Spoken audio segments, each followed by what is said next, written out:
needs to, get out of lower self and into a higher self to learn how they need to become a better version of themselves. So, thank you very much for doing that. And if you guys ever do, you know that I'm also there monitoring a lot of Dan's social media. I see your comments, I see your posts, I see your struggles, and I see your declarations. And I want to say I'm very proud of each and every one of you. Back to you, Kayvon.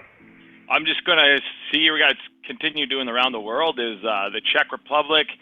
We got Half Moon, did I read that? Half Moon Bay, California. It's we're all over the world. So tonight is how to handle resistance and objections like a kung fu master. The reality of tonight is if you're not quite understanding the fundamentals yet, I would take tonight and don't let it be becoming overwhelming for you, because again, these are recorded. You're going to have all the access to go back to this. You're going to hear a lot. You're going to hear a lot of good stuff tonight. And what I rather you do, instead of trying to write it all out and trying to race and figure out what we're saying, is just listen and be present, so that you can hear it for the first time and then come back to it as many times as you want until until it really soaks in. And you're going to also hear. This is where tonight, and I think Desmond, you'll agree with us, is where you really see the difference between how I close as Kayvon, how Desmond closes as the Sergeant Desmond he is, and how Dan closes as the King of High Ticket Sales. You're going to have three people who are very, very effective and really good at closing, but you're going to also hear three different ways. Sometimes we'll say the same thing, but in different tonalities, different ways of coming at it. And do not be overwhelmed, because, again, this is all new to you. For some of you who have never heard, I promise you, you've never heard this type of stuff. So just embrace it, enjoy it, be present with it, be open, and understand and listen to the nuances. Don't try to repeat every word we say. Don't try to go word for word. Take what we say and turn it into your own dance. Turn it into your own style. That's the only way that you're going to be really effective when it comes to closing. Desmond? Absolutely, yeah. The biggest thing here that Kayvon and I have talked about with some of our other graduates in the past is, just do you. Just be the best version of you. Kayvon always says this, right? He doesn't do a very good Tony Robbins, but he does a fucking good Kayvon. And that should be you. You should do a fucking good you. You should do a really good you. But do pick up and understand the why behind why we do things the way we do. Listen to the nuances. And then again, practice that in Discord. We've been watching you in Discord as well. We see that. However, we just want to point out, okay, we also do notice sometimes when we do announce about Discord, we see this big, spike in people getting into the Discord. But then after a couple of weeks or so, it starts to drop down. Now, what does that say? That says that some of you have trouble maintaining that consistency, right?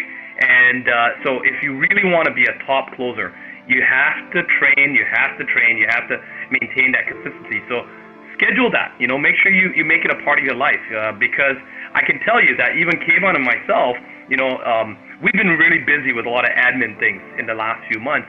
And when you're not practicing, when you're not closing, sometimes you get a bit rusty. So, that Discord is there for you to practice with a lot of your different team members and challenge yourself to close someone who's of a gemstone that's not easy, right? That's one that's probably your opposite, and try to get that feedback. Post those feedback sometimes in the main group chats. In the Facebook group if you're having challenges. And as much as I can, or Kayvon can, or even Sifu will, Tina as community manager, we'll chime in. We'll give you tips and hints. Okay.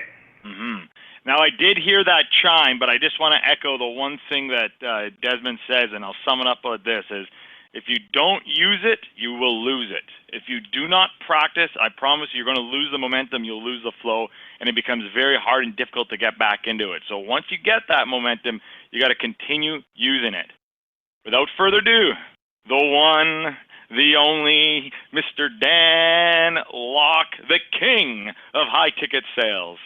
Well, good evening and good morning, depends on your time zone. And hello, Ryan and Mark, Carlos, Jeffrey. Wow, hello, Mike. And so, I was just checking on Instagram. We just passed the 60,000 followers mark. That is just a round of applause. Yes. So that's awesome. So I think that also deserves a bit of recognition, which I think a lot of the members don't know about. many of you came into the high ticket closer program with the intention of being able to work with Dan. And sometimes we don't really reveal to you as much about the success stories. I mean, you guys see the posts in different places.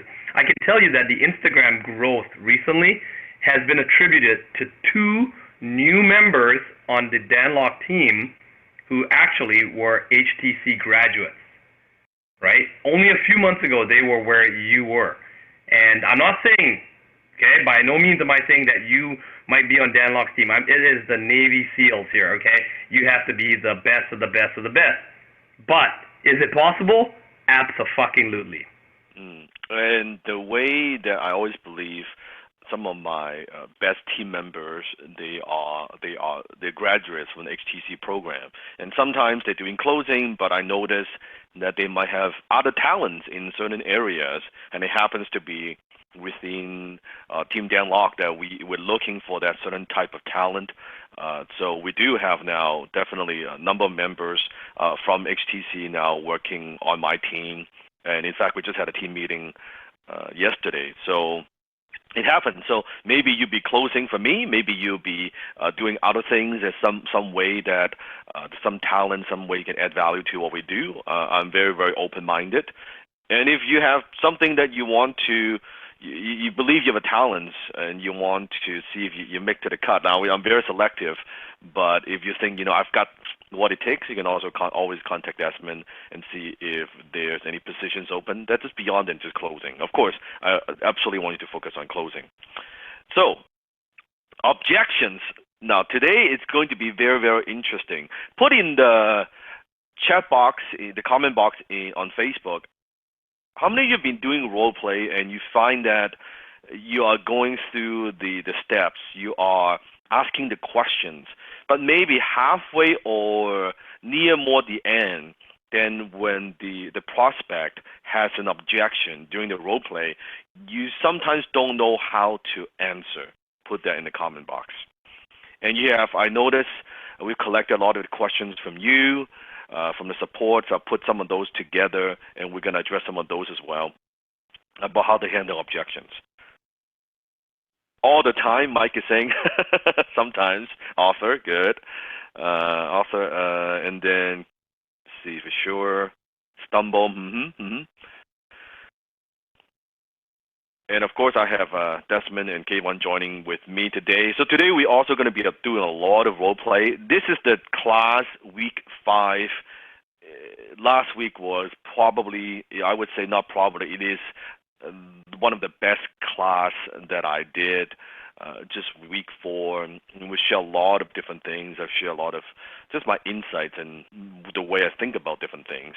And this class, you will need to go back to listen to 3-4 times, because during the objections, the different types of objections, you need to listen to it multiple times. Not just the words, but the tonality, the timing, the tempo.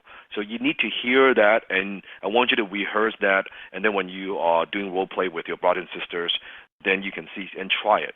And I can tell you right now, most of the way that we handle objections is going to be very unnatural for you, okay? It's going to be, what? Because it's very easy. You have a tendency, maybe, when there's an objection, what do most salespeople do? They justify. Now they are talking features and benefits. Now they start talking very fast. Now they are like, okay, well, it's not like that. Let me explain. No, it's very, very good. No, we don't do any of that shit. Okay, we do something completely different, which I'm going to show you. Before we get into it, share with me maybe your breakthrough aha moments from the last 4 weeks. I mean, we've been through a lot. This is like more than halfway.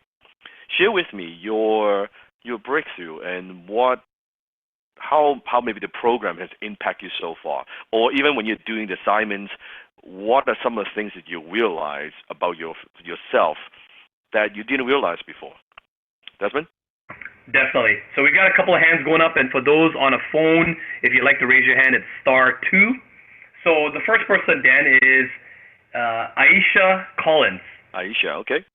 I think I pronounced her name correctly. So Aisha Collins. Go ahead, Aisha from Dallas. Can you hear me? Yeah, we can hear you. Go ahead. Perfect. So for me, and I had posted it actually in the Facebook group, a role play I did, I believe it was a couple days ago or so.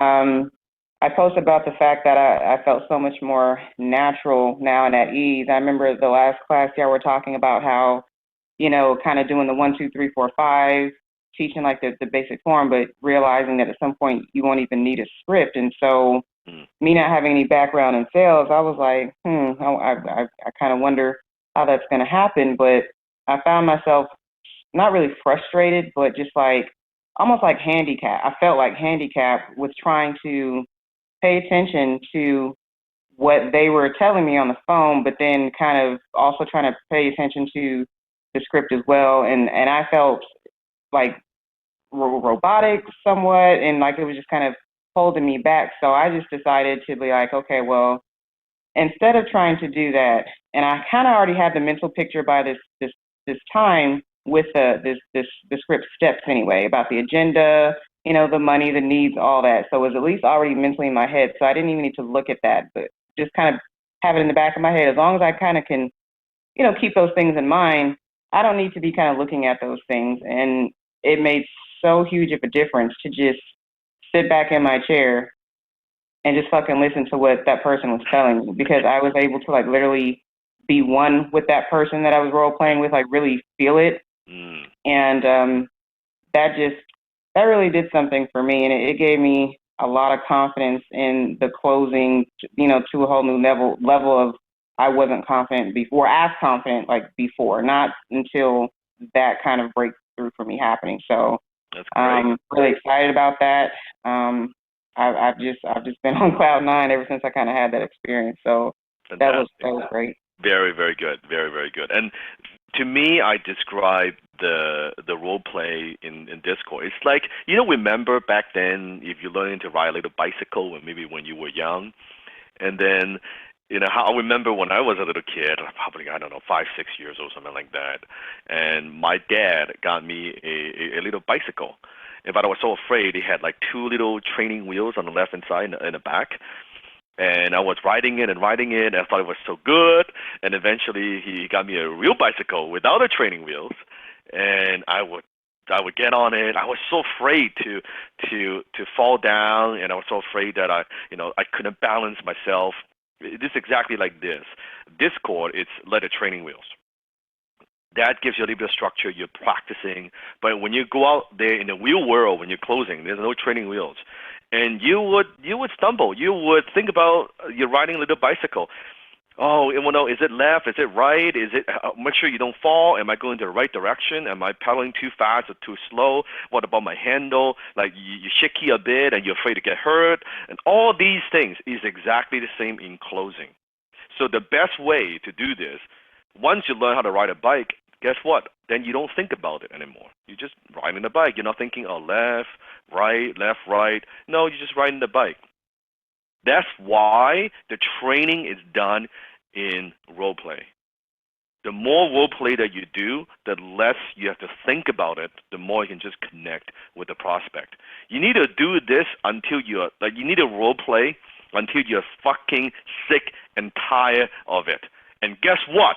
Then you do some more role play. And then you do some more role play. You get to a point you don't even think about this stuff. You don't think about what's the next line. You don't think about, am I following the script, or what steps am I in? You do enough role play, you get more comfortable, then the less and less you focus on the script. You could use a script, but like I said in last class, once you get good enough, you don't need a script. It's not about having a script. The scripts give you the structure, the basic, the form, the kata, right? Once you get good at it, there's no script that's needed. Does that make sense? Put in the comment box. Awesome. Dan, I just really want to add, is how did Kayvon get it so quickly? It was that right there. Is I studied it every day. The first thing I did when we talked about this was I claimed the identity. So I first claimed my identity, but that's not good enough. Once you claim that identity, you got to then operate like a closer. You got to wake up and train like a closer. I mean, can you imagine right now if LeBron James never trained?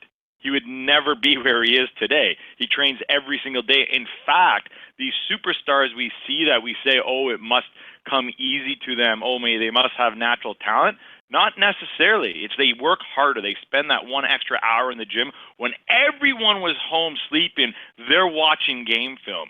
That's exactly what I did here as soon as Dan gave me these skills, and that's why I got the results quickly. And the same thing can happen to you. But you have to ask yourself, have you been on Discord? Have you honestly been on Discord?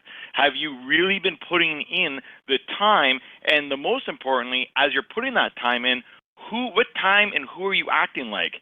The person you were coming into the program or the person you are right now as the closer you know you want to be? Because those are two different operating levels and powers. Correct. First, you have to make the identity shift, which is kind of like the concept of, write this down, be, do, have. Be, do, have. First, you got to be a high-ticket closer first. I make the identity shift that this is who I am. Then from that place, like Kevin is talking about, you operate like a high-ticket closer. You think like a high-ticket closer. Then you do what a high-ticket closer does, which is what? Practice, role play, no excuse, no victim, no complaining. Then you can have the results that a high-ticket closer has. So it's be, do, have. What do most people do? They want to have without being. I want to have that. I want to own that. I want to accomplish that. And that's why they always struggle, because they're not being the person worthy of having those things. It's always a struggle. But when you're being that person, when you are being a high-ticket closer, and I notice even in Facebook posts that some of you guys are making that shift. Now you get it. Well, I'm not just learning how to close, or I'm learning some techniques or tricks or what to say or script or all these things. No. I'm changing the core of who I am and how I see myself. When you do that, you operate from a different place. You see things differently. You no longer operate the way that you operated before, right? It's a higher standard. You have a higher standard for yourself. You with me? So that's what I'm talking about. Let's do one more. All right, Dan. We got Kevin Yee in Los Angeles, California. Kevin, I'm going to unmute you right now. Go ahead. Kevin, are you there? All right, we're going to move on to the next person here. And just a reminder, when we do call you out, if you raise your hand, if your microphone's not working, if their connection's not very good, we're going to have to skip over, okay? It's not that we don't like you, but we just got to keep this moving. So next person in line is Ayman Nawari. Ayman Nawari in Modesto, California. Oh, wow, okay. You are now unmuted, Ayman. Hello, can you guys hear me? Yeah. Yes. Hey, yeah, man. First of all, I wanted to thank you guys for having me on here. Yeah, for me, man, the big mindset, the big thing, aha moments were just around the mindset shift. Honestly, just like, every day realizing, like, a lot of the awareness stuff too. You look around and you, just like growing up, like everything's like expensive, everything's expensive, and then you realize it's really not. And the thing that hits me home the hardest, honestly, Dan, is just the whole idea of like money not being scarce. And it kind of touches me, but it's awesome to kind of feel that way. And just like listen to the videos every day, and it's like you integrate yourself into it, and kind of like you just mentioned now, be, then be, do, then have. So I think the next step for me is really practicing more and more and getting that, and then, the results will come. Good. One thing, a quick coaching tip before we go. When you're role playing, I want you, because I can hear the tempo that you speak, slow down. Slow down. Whenever you speak, take the time, have more pauses, because you will have more authority when you speak. So when you're role playing, at Discord, make sure you do that. Okay, just like a coaching tip for you from Sifu. Okay. Thank you very much, sir. Yeah, I just want to ahead and write that down. Thank you. You got it. Perfect. So during the role play, again, when you're role playing, don't just role play. Listen to yourself, record it, And I know in the first couple of times you're gonna fucking hate it. Oh man, I sound like that. That's not my voice. Or that sounds weird. I get it. We all get it. But you got to listen to it. When you listen to yourself and you make notes and say, I don't like the way that I sound. I don't like the way that I ask that question, or I talk too much. It's the best feedback that you could get. It's difficult, but it's the best feedback that you could get. Now, when it comes to objections, I want to talk a little bit about this. And if you haven't seen this, make sure you see this. And this is Kayvon, wearing the goggles, and it's one of the videos on YouTube. The YouTube title is "Why People Don't Succeed." Why people don't succeed, and you see that in that particular video, I was jabbing the K1's eyes. Put it this way: if I didn't have those goggles on, I'd be called the one-eye closer. The one-eye closer. So, and in that video, I was making a point and was demonstrating a principle about speed, about just like why most people don't succeed, excuses that they have. So why I brought this up is the way that I think of objections, and pay very close attention to this, is very critical. Most sales people, they play defensive. They wait, they do the song and dance, they do the show and tell, they talk about features and benefit, they push, and at the end, they wait for the prospects to give them some objections, and then now they want to handle the objections, and hopefully they close the sale. That's a fucking terrible approach. The same thing in martial art. I don't believe in playing defense. Write this down.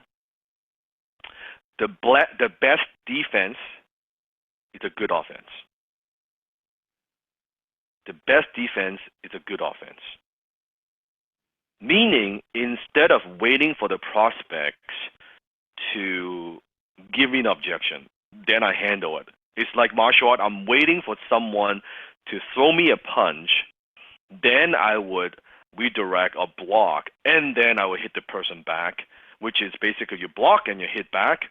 That's the first level. It's a kind of low-level philosophy. Same thing in closing. Another thing that you can do, which is what we call simultaneous. So you actually imagine this: someone throws a punch at you, and you block and hit at the same time. At the same time. So strike is coming, a block and hit at the same time, which is a high level. It's kind of level 2. The third level, which is at the highest level, what you want to do is as you sense that a punch is coming, it's a preemptive strike, okay? You hit first, then you block. So you hit first, and then you block. And in some cases, if you preempt the strike, you may not even need to block. The fight is over. It's the same thing in closing. So my philosophy in martial art in closing is exactly the same. That it's better to intercept, and that's why I study Bruce Lee's martial art, JKD. Jeet Kune Do, it means the way of the intercepting fist. In closing, HTC, it is also the way of intercepting fist. It's the same idea. We intercept, we take care of it, we demolish. What's the word? We demolish those objections before they ever come up. And at the end, if there's a couple objections, we handle it. We turn it into a commitment, which I'm going to teach you how to do that tonight. We turn that into a commitment. After tonight's class, you will love objections. I love objections because every time the prospect gives me an objection, I turn the objection into a commitment. And then he gives me another objection, I turn it into a commitment. After 2 or 3 of those, done deal. So I'm not afraid of, oh my God, she's not gonna give me resistance. Oh my God, I don't know what to say. No, I love objection. I love objection. So by the end of tonight, I want you to love objections as well. So repeat after me. I love objections. I love objections. So I'm going to teach you how to do that. I remember he's a post from Nika. Desmond, go ahead and read that out loud. We got that post a while ago, but I think it's a very, very powerful post that also a lot of the HCC family members can relate to. Definitely. I remember seeing this post as well. My parents just called to yell at me about money recently. They're extremely mad, and I'm investing in myself and trying to take action.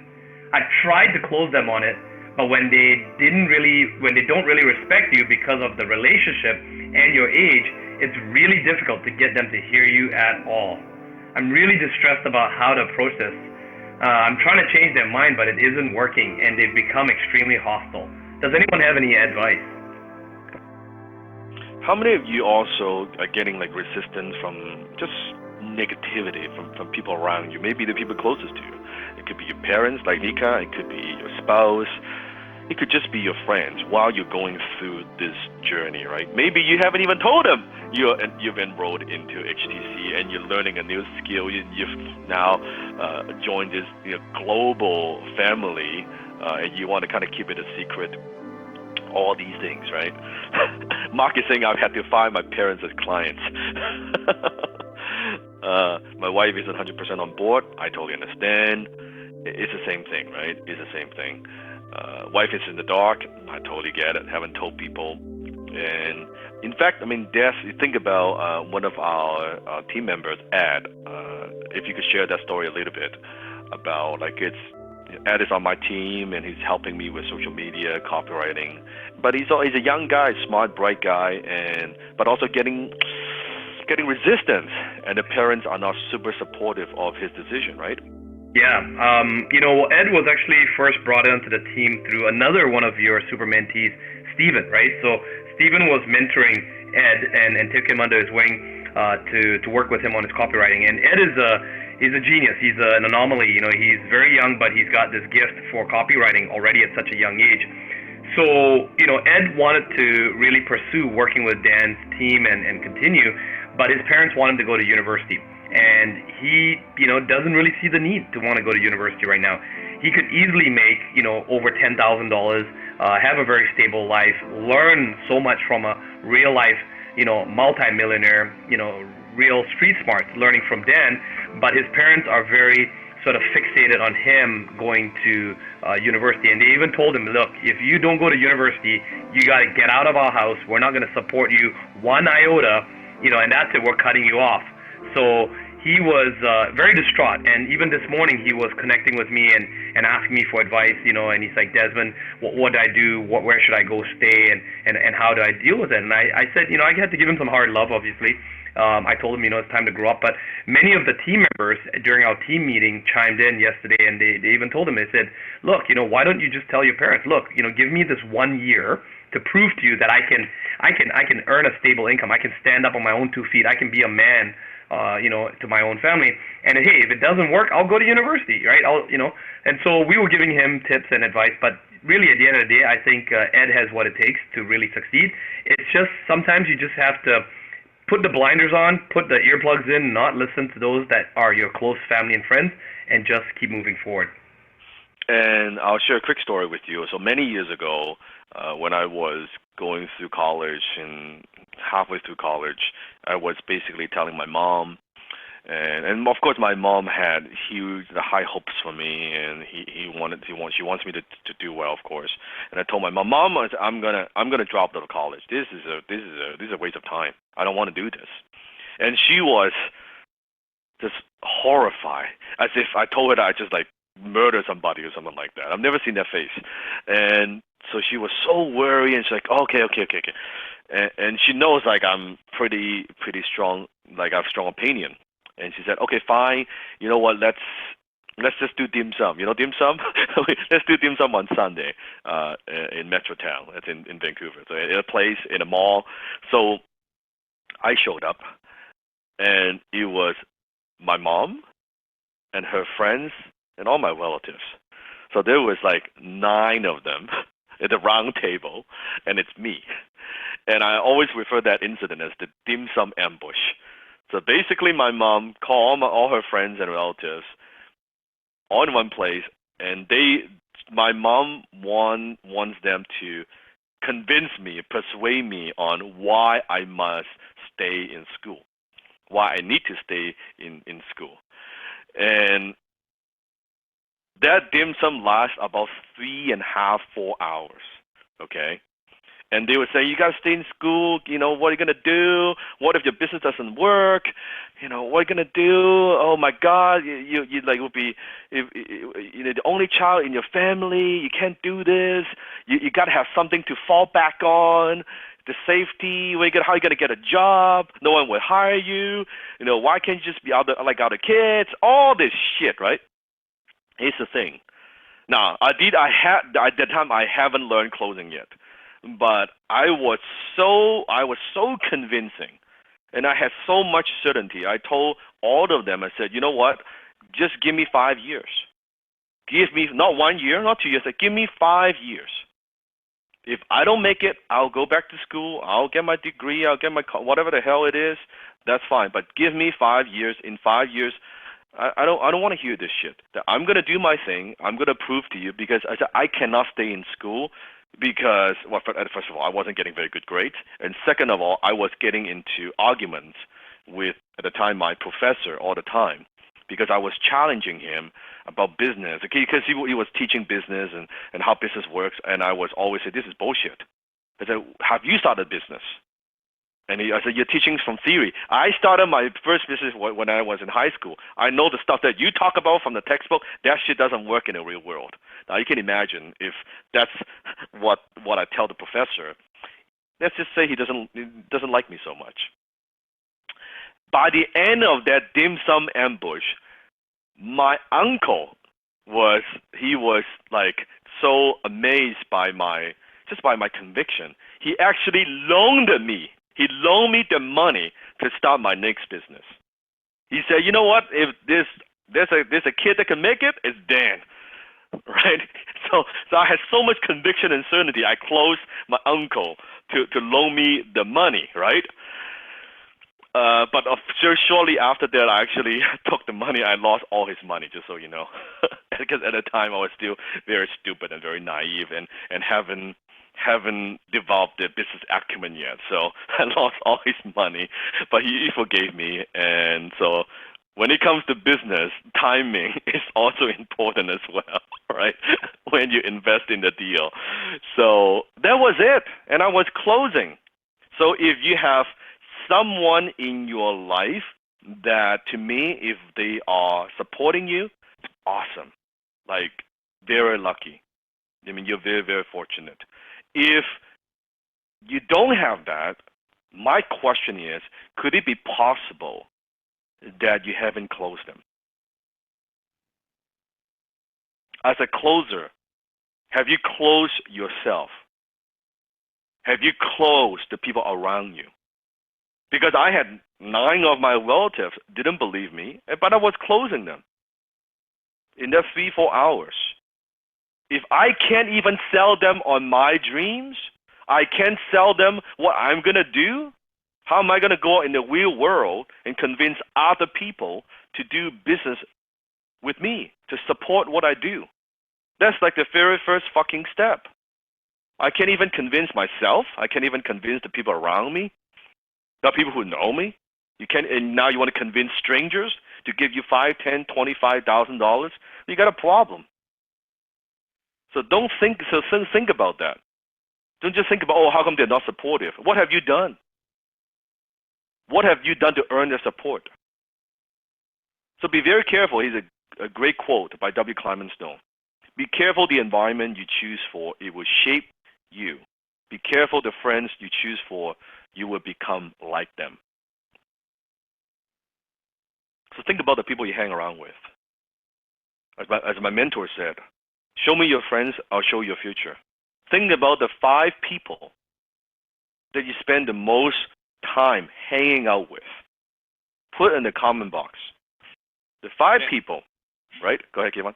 Dan, I really want to touch base on this because I've got a lot of questions and people with concerns on this one, because we all, I mean, if you haven't heard it, you should know it by now, is you are the average of your 5 best friends. Mm-hmm. Your wallet is the average of your 5 best friends. but that doesn't mean literally. It means the average of the people, the things, the places you spend your time with. Now, when I started my journey, I had nobody around me physically to be the average of my 5 best friends or the average of my biggest wallet. What was that was the people I hung out with online, when I was hanging out with people that were being very successful on online marketing or whatever that was. My books that I was reading, me listening to Dan's videos at that time, those were the average of my 5 best friends. So if you don't actually have someone in your environment today, it doesn't mean you're going to be poor. Create the environment for yourself. And once you do that, you'll see how much the environment changes very quickly. And I remember a number of years ago, I was giving a speech, and I was talking about environment. I was talking about your surroundings and how the why environment is much more powerful than your willpower.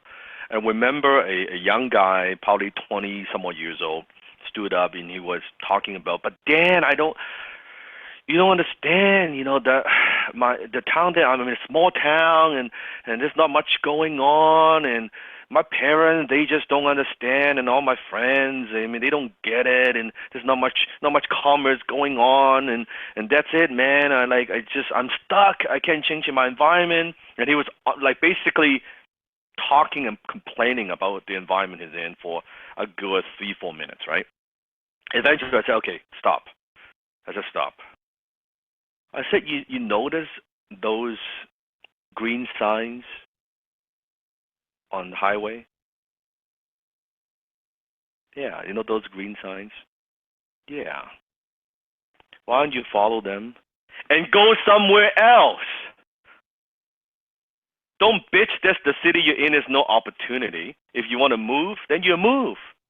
No one points a gun to your head and say, oh, you gotta be stuck.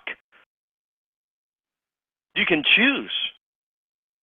You have the power to choose. You can make a different decision. There's no point just this is just the way it is. I can change. No. And then he was right. I love it because I can hear it already. But I live close to my parents and I love them. They need me. Oh, but my best friends, we're so tight, and I've always visioned of living next door to them, and my kids will be their kids' best friends, and we'll all be a happy family, and my mom will be there to support me. Yeah, there comes a point where you have to make a decision, and that's okay. Again, if that's important to you, if hanging out with your friends you currently have are important to you, and having your parents there support you, that's okay. We're not saying that that's a bad thing, but if you don't like the life you're living today, chances are you're probably not going to like the life you're living 5 years from now if you continue doing that. Yeah, sometimes. And then if that's the case, don't bitch about it. Yeah, I mean, yeah, you're just. What do they say? A complaint without a solution is just. A problem without a solution is just a complaint. And really, I was going to say, Dan, there comes a time, and I know Desmond's made it. Dan, shit, you've made it. I've made it where you have to do the hardest thing, and that's what I said earlier in the weeks is you have to go through that door, and that door only has one person, silhouette, and that silhouette is yours. I'm talking to you. I know you want everything on the other side of that door, but you're still on the same side with your friends, with your family, with your old school, with all your old problems. You got to go to the other side of that door. You got to shut that door and run, because you will come back and blow it down, and then be able to pull people through. And don't tell them. Here's the thing: don't need to tell them what you're gonna do and all this shit. You could, but action speaks louder than words. When I convinced the family, my mom and all that I am going to drop out of college, I'm going to start focus on my business. Give me 5 years, and my mom saw that. I was working 12, 14 hours every fucking day. I didn't take a single day off for the first 5 years of my career. She saw that. I'm not just like goofing around, wasting my fucking time playing video games. My mom saw that. And she said, you know what, maybe my son is not going to college, but he's working. He's pursuing his dreams.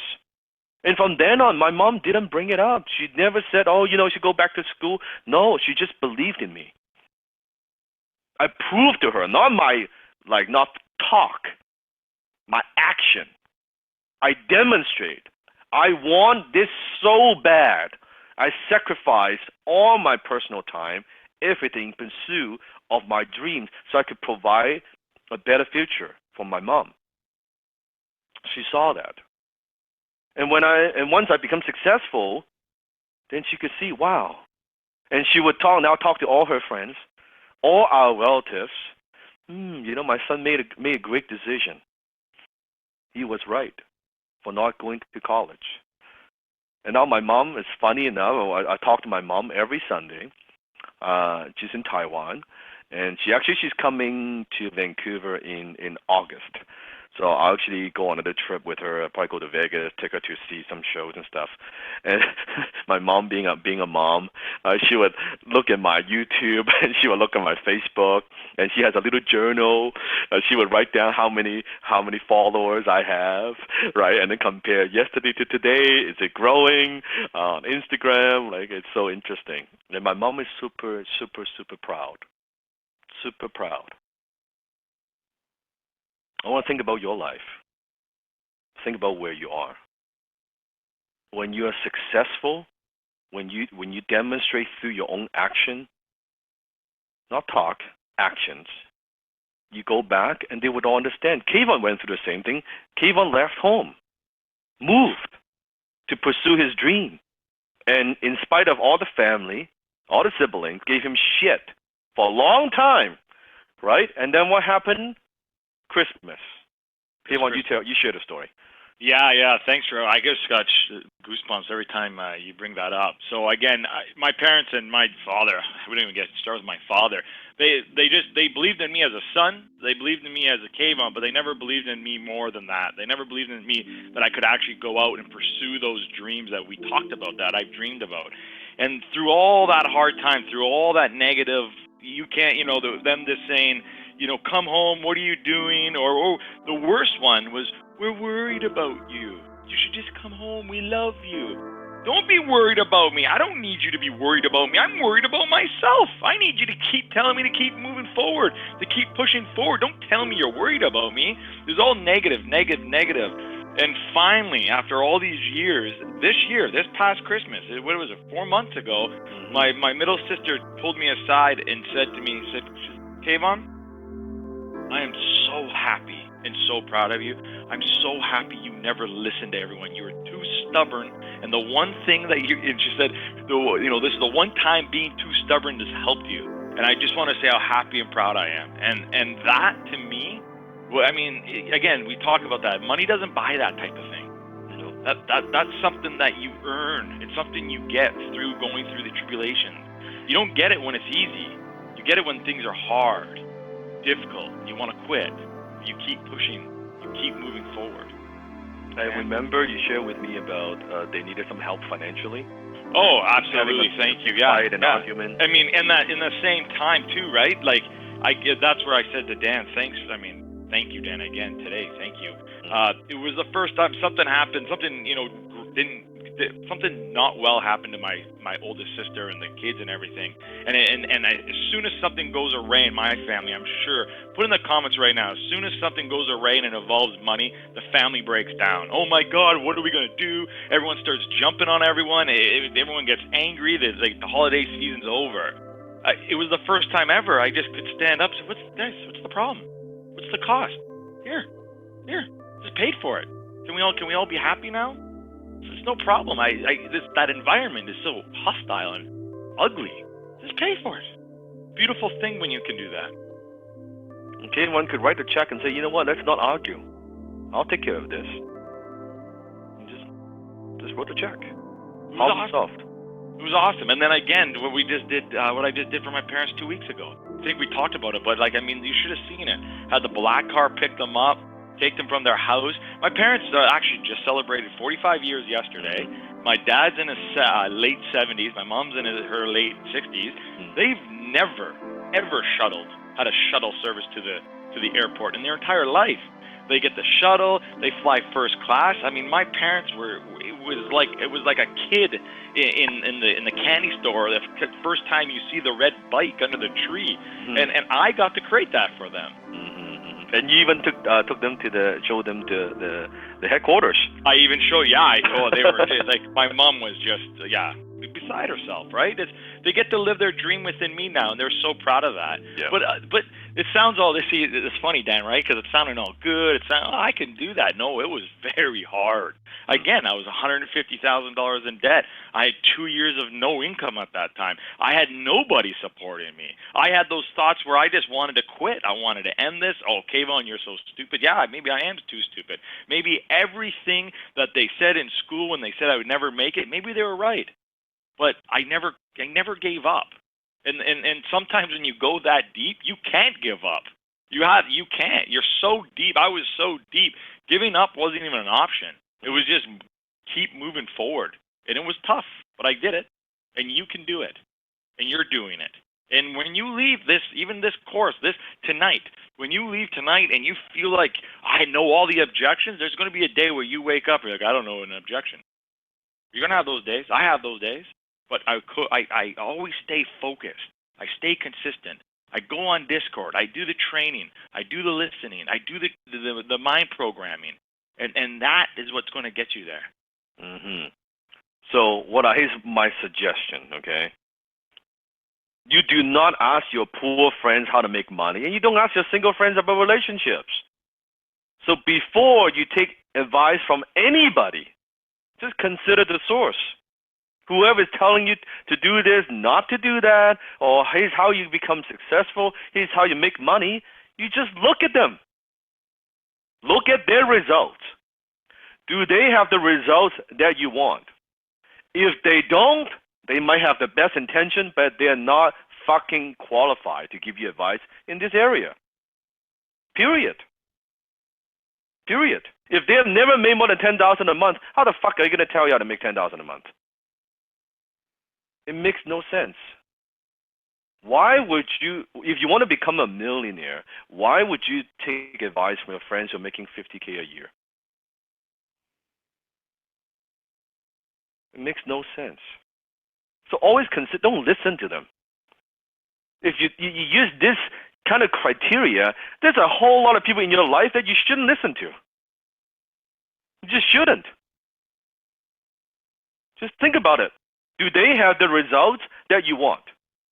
Do they have the life that you want? It's a simple yes or no. Right there, it just eliminates all this guesswork. It eliminates all these headaches. You don't need to think of, oh no, maybe I should. No, do they have the results? Period. And please don't let other people who didn't go after their own dreams talk you out of yours. Don't let other people who didn't go after their own dreams talk you out of yours.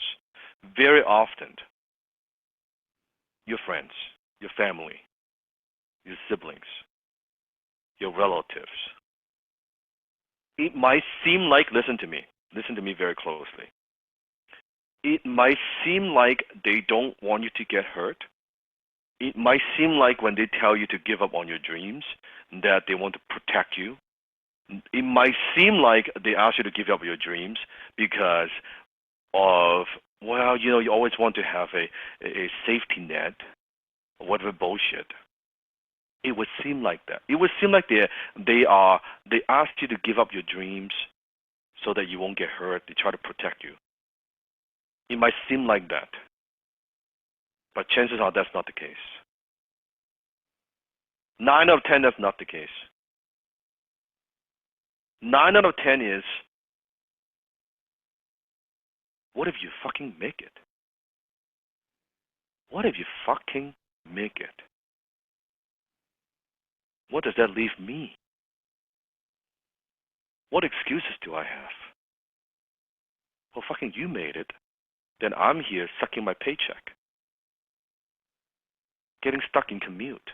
Getting stuck in a job that I hate. Wasted all my fucking life going to school, going to university, getting this degree.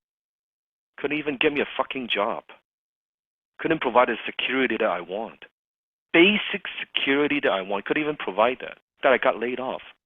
All this fucking stuff that I believed in. And you fucking make it? What does that mean? I just pissed away 30, 40, 50 years of my life. When I see you make it. It's one thing when I see other people on TV, on internet, on social media that they made it, they make it. That's okay because I don't know them personally. But you I grew up with. I know you. We spend time together. We've gone to movies together. We've gone on trips together. I know you. And you fucking make it. Now what? I have no excuse. Then my life sucks. There's only one person to blame. There's the person in the mirror. And that's a fucking tough pill to swallow for anybody. For them to tell themselves, I've been wrong all along. All my decisions are wrong. What I've done. Just think about that. That's why they ask you to give up on your dreams. Because they try to make sense why they've given up theirs. Why do you think they want to pull you down? And guess what? Think about it. Think about your past failures. I want you to think about that. Think about your past failures. Suddenly, when you fail, if you fail at something, when you talk to the people around you, they comfort you, don't they? Oh, it's okay. It's okay. It's okay. Hey, buddy, it's okay. You're one of us. You're one of us. It's okay. Don't worry about it. Let's grab a drink. Now you're my buddies again. Right, Kayvon? Yeah, I was like, yeah, things will get better. I love it, but when you think about it, it's so taboo to celebrate your success. It's like it goes against society to be able to say, "Hey, I'm doing well. I'm kicking ass." Oh, don't brag. Don't be cocky. Don't celebrate your successes. I don't get it. It frustrates me sometimes. And guess what? When you get that new fucking Audi, when you get that new Mercedes, oh, you're now like some hotshot now, Yeah. right? You're not my buddy no more, right? You're now all cocky and shit. So when I succeed, you don't want to talk to me. When I fail, it's like, hey man, it's okay.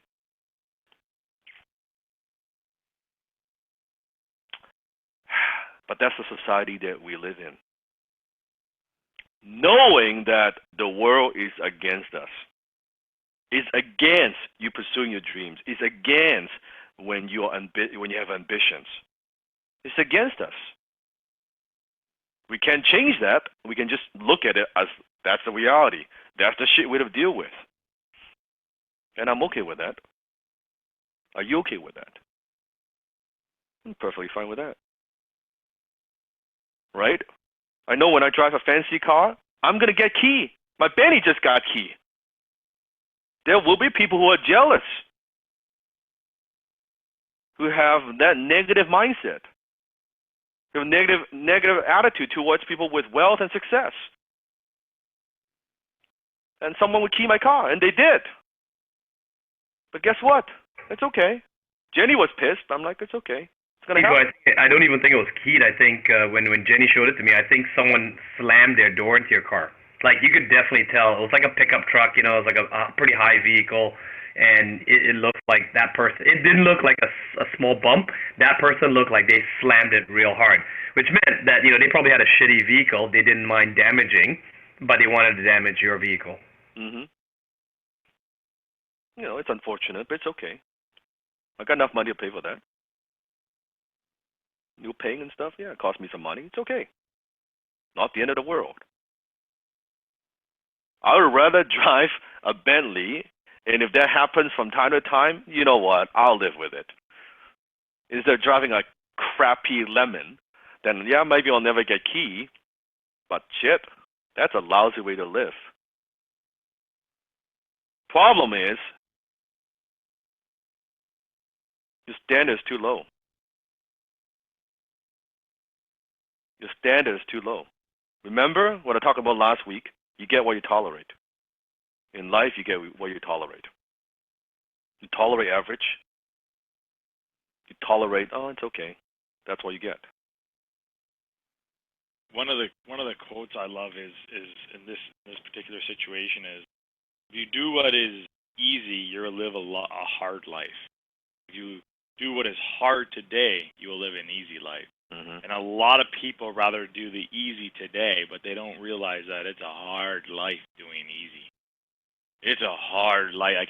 It's a hard life coming home every day at 5 or 6 and having no money and wishing, putting on your TV or going on your Instagram and wishing you can be one of those people.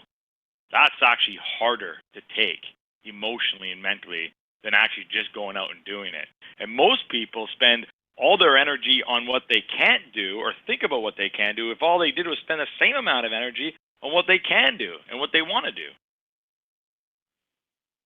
So don't let other people who didn't go after their dreams talk you out of yours.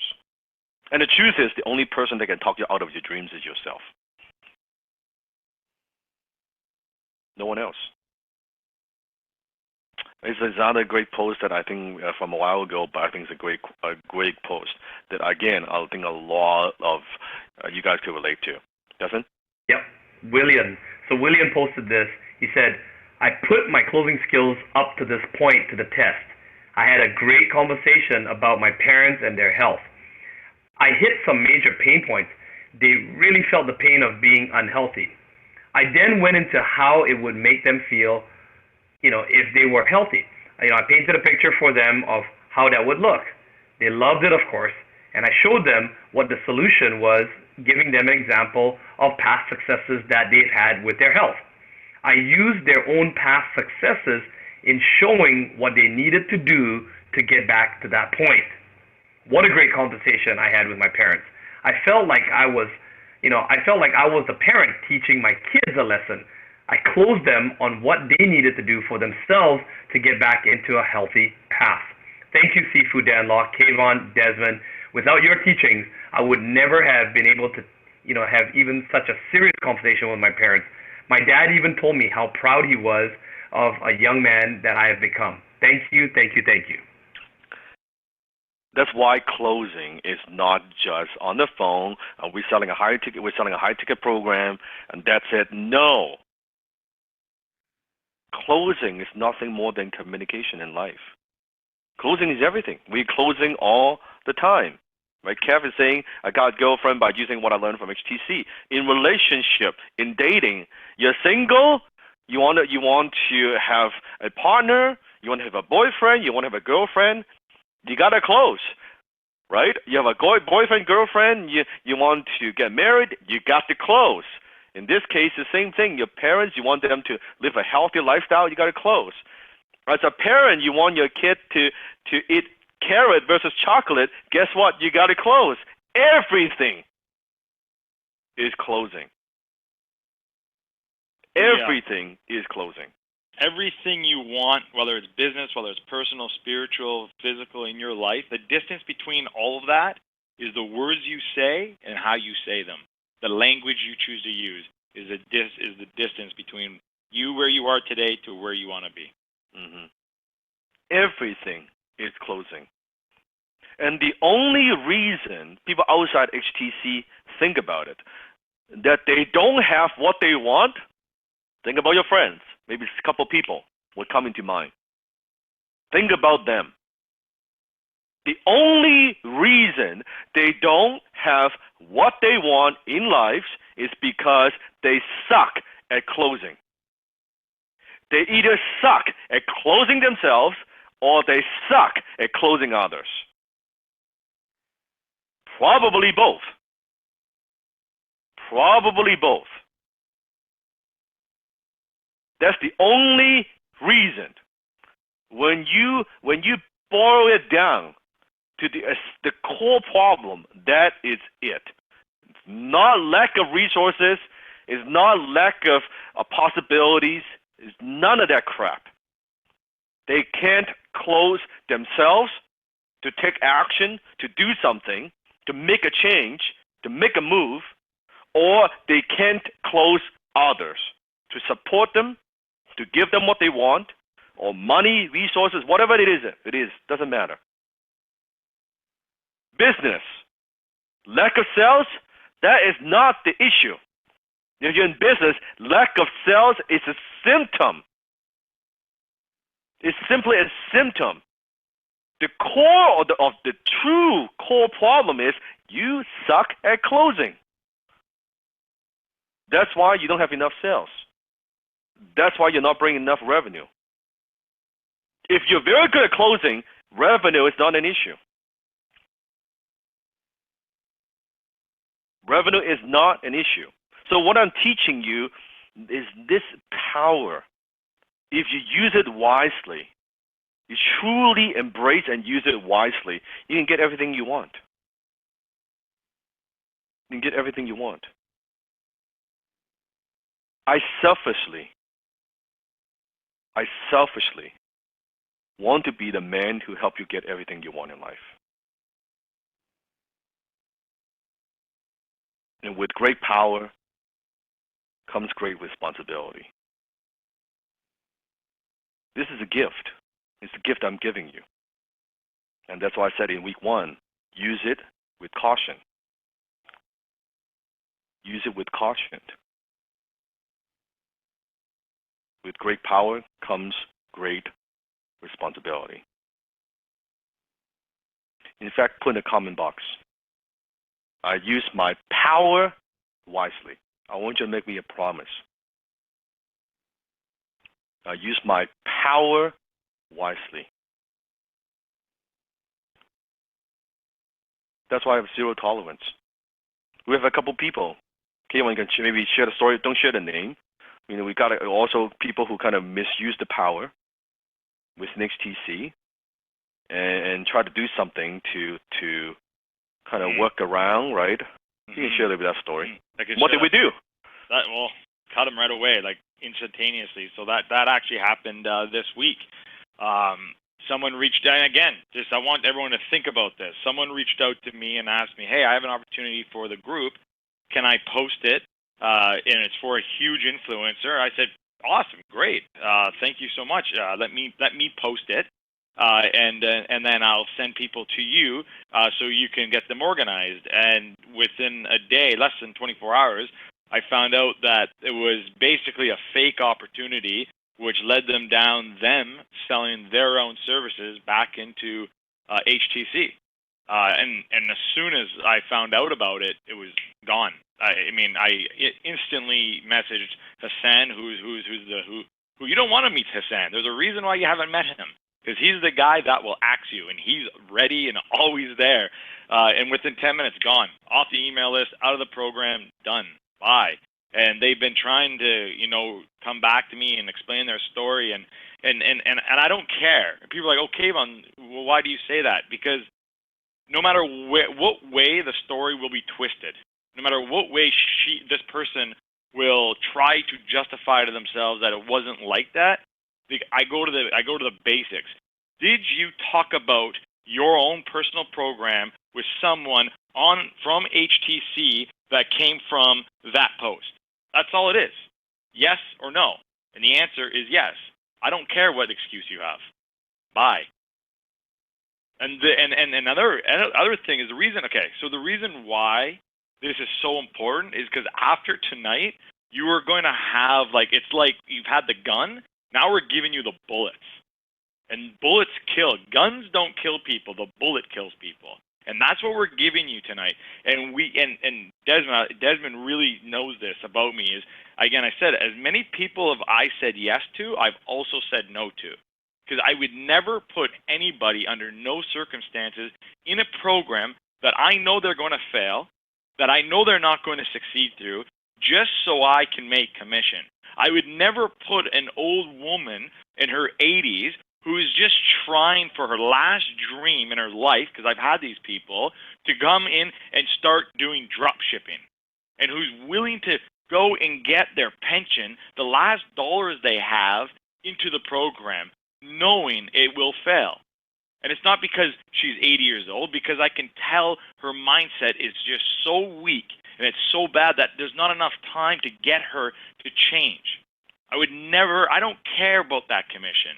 And if I ever hear someone in this group, someone representing Dan or what we do, selling these kind of people, closing these people into programs and they shouldn't be in there, I will personally be coming after you, because I take this just like a doctor takes their profession seriously, a lawyer takes the confidentiality of their clients seriously. I take this profession just as serious, and I have a duty and obligation to close my prospects, but I also have a duty and obligation not to do anything that's criminal, that will put people in a bad position.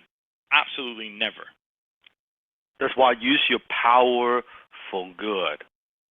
You use your power for good, you make Sifu very proud. You make good money, you do good, you help people, you bring people in, you sell them, you close them on things, on program that could help them, that could elevate them, that could uplift them. You don't sell people into stuff that's crap. You don't need to do that to make a lot of money. You just don't. And I want you to use the power for good.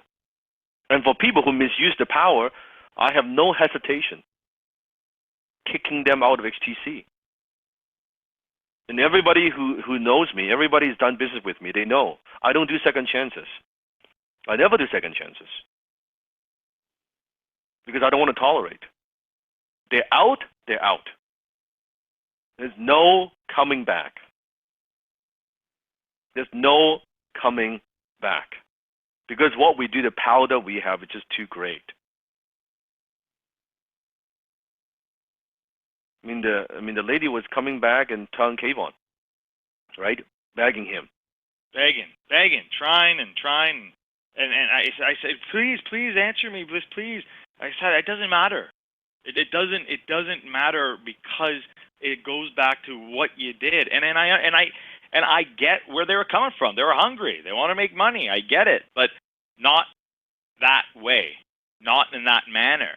Maybe it would have been different. Maybe it would have been different if the person was upfront and said, here's an opportunity I have to close for this influencer. However, part of the closing for the influencer involves doing X, and that X is difficult, and I have a program to support that. Would you mind if I speak about that program if people are interested? Maybe I would have went to Dan and said, hey, here's an opportunity. What do you think? But to go behind our backs, to try to slide that in, I'm not. It's like I said, it's like don't piss in my shoes and tell me it's raining. Mm-hmm. And he's a great little poem. Hey, Kayvon, can you see this? Yeah.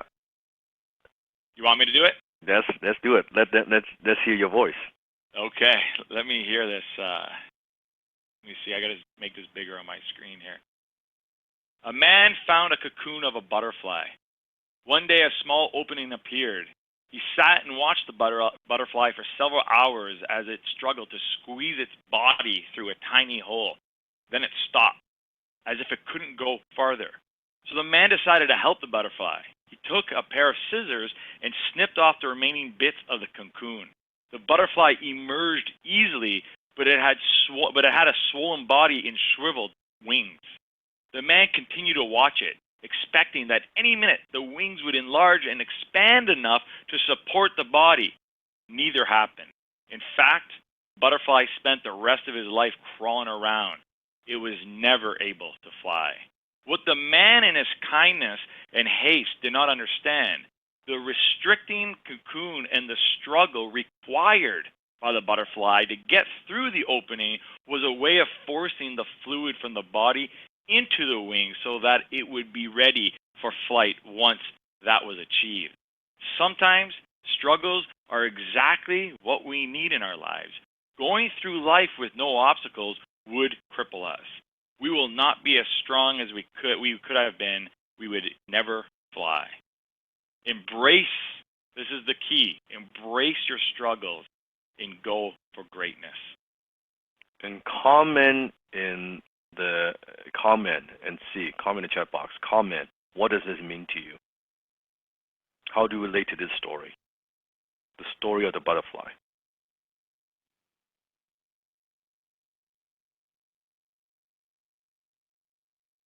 And it's very easy. It's very easy for me to give up on somebody. It's very easy. It's much, much harder to push and drag you across the finish line. And understand this, if with me training you as just Sifu, with the support of the XTC family, if with this support and you don't even fucking make it, you probably will never make it. Because Kayvon didn't have the support. I sure never, ever had this kind of support. When I had a problem, the only person I kind of could talk to is the person in the mirror. I got to figure all this shit out on my own. There was no XTC family. There's no one telling me how to handle objections. There's no one teaching me, step 1, 2, and 3. It was just school of hard knocks. I was just thinking, I didn't even have the support. In fact, it was sometimes quite opposite. I had people trying to clip my feet underneath me every time. But we get through it. You have to get through it. And if you don't, you just end up going backwards to where you are today, or to maybe where you were when you first came into this program. And don't underestimate the power of someone believing in you. I believe in you more than you believe in yourself.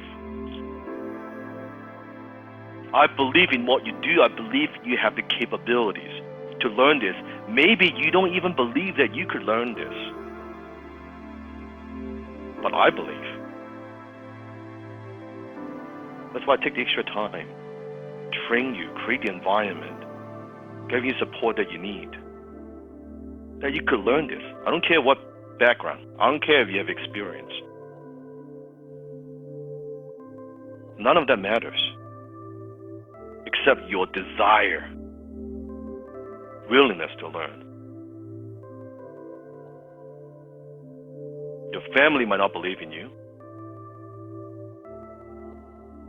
Your friends might not believe in you. Your relatives might not believe in you. I believe in you.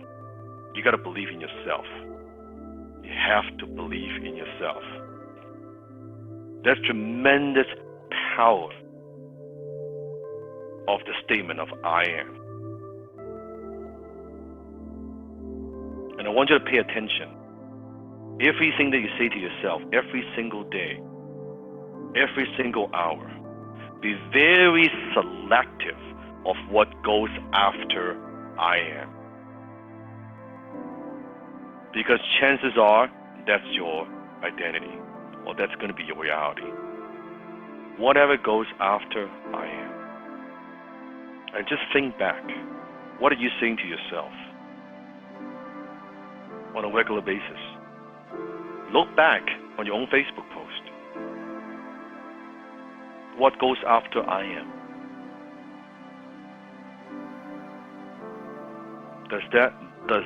Do those beliefs support you, empower you?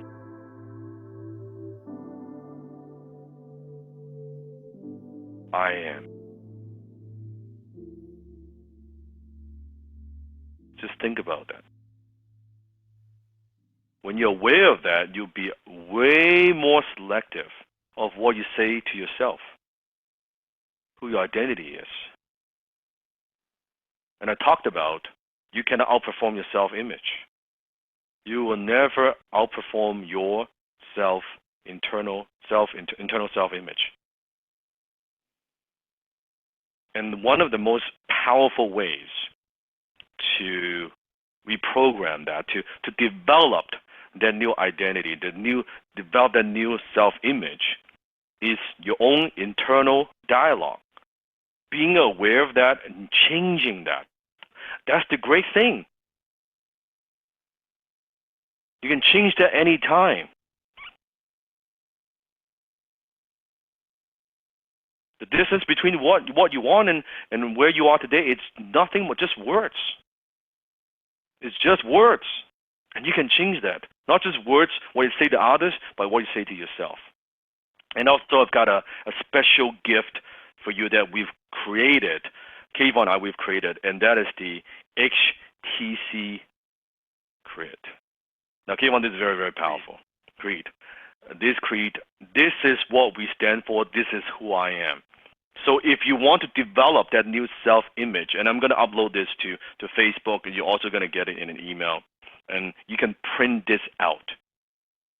And I want you to read it. In fact, Kayvon, why don't you lead? And I want you to read it out loud alongside with Kayvon. And I want you to stand up. If you're sitting down, stand the fuck up. Okay, stand up. You just beat me to it. I was going to ask, actually, for everyone to, if you can stand up, stand up. Do it I don't now. want to see any comments right now in the Facebook. I want you to stop completely doing what you're doing. Become present. Become mindful for the next 1 minute. Because this will change you. This will shift you. You are going to get something through this. Mm-hmm. And I want you to think about how you feel now and how you feel after when you're reading this out loud. So, Kayvon, take it away. I'm able to blaze through every door of opportunity, and I play with resistance. I'm committed to my results, and I make no excuses. I take massive action, and in every moment of every single day, I do whatever it takes. I do whatever it takes to move me towards my dreams. I have the power to build what I want, the courage to create what I dream, and the tenacity to have whatever I please. I have the capacity to ask the right questions and the ability to listen with intent. I strive for excellence, yet I'm not attached. I'm a role model to many and a champion for all. I think in abundance, not scarcity. I close with conviction and absolute certainty. I have the confidence of a winner and the clarity of a doer. I feel the fear, but I do it anyway. I have the power to channel my ambition and the fortitude to achieve my goal. I take responsibility for my own journey, and I'm willing to take risks for my destination. Every call I make, I start with a high level of positive expectations for success. I know that right now my family and friends are protected and are more prosperous because of my ability to close. I am constantly investing in myself to build a foundation that discovers the best version of who I am and who I want to become. My time, money, and reputation are my most valued assets, and I invest in these assets for the right clients with the right services to deliver the right results. I'm like the spirit of water, born to flow and born to be free. My name is Kayvon, and I'm a high-ticket closer. I am a high-ticket closer. I am a high-ticket closer. Who are you? I am a high-ticket closer. So imagine reading this before you jump on a call. We imagine reading this in the morning, maybe right after the attitude gratitude exercise. How would that set up your day? How would you feel for the rest of your day? Do you see a shift? Your emotions. That's what I'm talking about.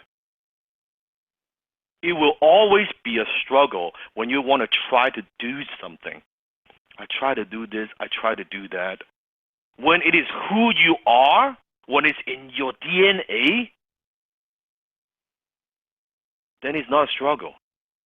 Then everything becomes effortless. Because it's what you do. This is what I do. Just before I jumped on tonight's class, I was closing. I was closing on the phone. In fact, right after the class, I have an appointment, evening at night, closing right after the class with a company, a Fortune 500 company. I'm talking to a COO. The CFO is closing a deal, doing what I teach right after the fucking class and before the class. Because it's what I do. It's who I am. It's how I live. It's how I operate. Everything is closing. I'm closing all the time. All the fucking time. I just have to tell a quick story here because it happened literally today at lunch. I was with one of my old childhood friends. He's a doctor. He's very supportive in what I've been doing, but he starts digging a little bit deeper and starts asking more questions about Dan. And he asked a question. He said, yeah, but Dan, does he really know how to close? Really, does he actually do it, or is it just you? I'm like, no. Dan is literally the king of high ticket sales. He makes me look like I'm back in the rookie. No. Kayvon, seriously though, does he really do it? Like, does he really do it every day? Really?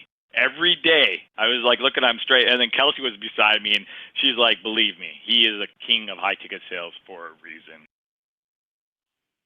Because it's who you are. It's what I can't. There's Kayvon and I and Desmond. We cannot not close. It's what we do. Doesn't mean you are salesy. It doesn't mean that, you're selling all the time. That's not what we're talking about. I'm talking having that attitude. I'm talking about having an attitude of going after what we want. I'm talking having the confidence to express yourself, to communicate with conviction, speak with certainty. It's not on and off. It's not a switch. Dan, about the story about closing all the time. Mm-hmm. Right. So I know you get a kick out of how I close in many different situations, right? And we were talking to another group of students that we were training. We were talking about how I closed the people at the Ritz-Carlton, or I closed. Kayvon loves the story where I closed the captain of the airplane to upgrade me to first class, and then have all the first class passengers move over just so I could get the seats and sit together as a group. This morning, I'm coordinating some big moves. Sifu is flying tomorrow. It's private jet and stuff like that. But the terminal, the private jet terminal, okay, so this is not just the airport people. The private jet terminal people did not get the communication. There was a big fuck up. And I had to go there and I had to close. It went from the front desk lady to the manager to the operations, all the way right up to the big boss himself. And I had to close them on what's going on. Even though, when you got clients that fly private jet, they're pretty princesses, and they're pretty rich and stuff like that. This guy, he was trying to close me back. So I had to really bring on the close with him. And end of story was, we got everything worked out. He's now kissing our ass. He's helping us. He's giving us the VIP treatment. We get whatever we need to do for a photo shoot, film shoot, whatever, as long as we follow the rules, and I get that. Very emerald guy, by the way. So it was a joy to close him this morning. But always be closing. Close your family, close deals, close wherever you go. Anytime you want to practice, use the closing techniques that we're showing you.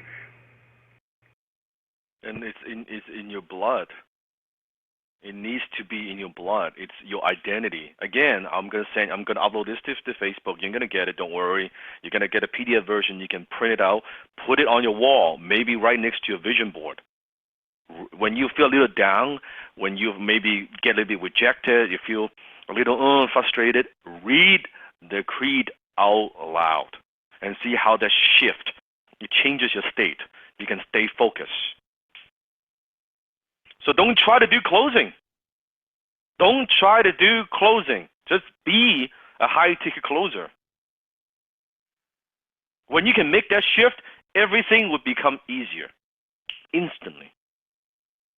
Because then when you're role-playing, you're not trying to be someone you're not. You're trying to do stuff. You're not trying to do stuff you're not comfortable with. You're just doing your stuff. You're just doing what I do. Closing. Because I am a high-ticket closer. This is what I do. Tomorrow, we're flying with a team, private jet. Guess where I'm going? Closing. I'm going there to close. It's what we do. Right? It's what we do.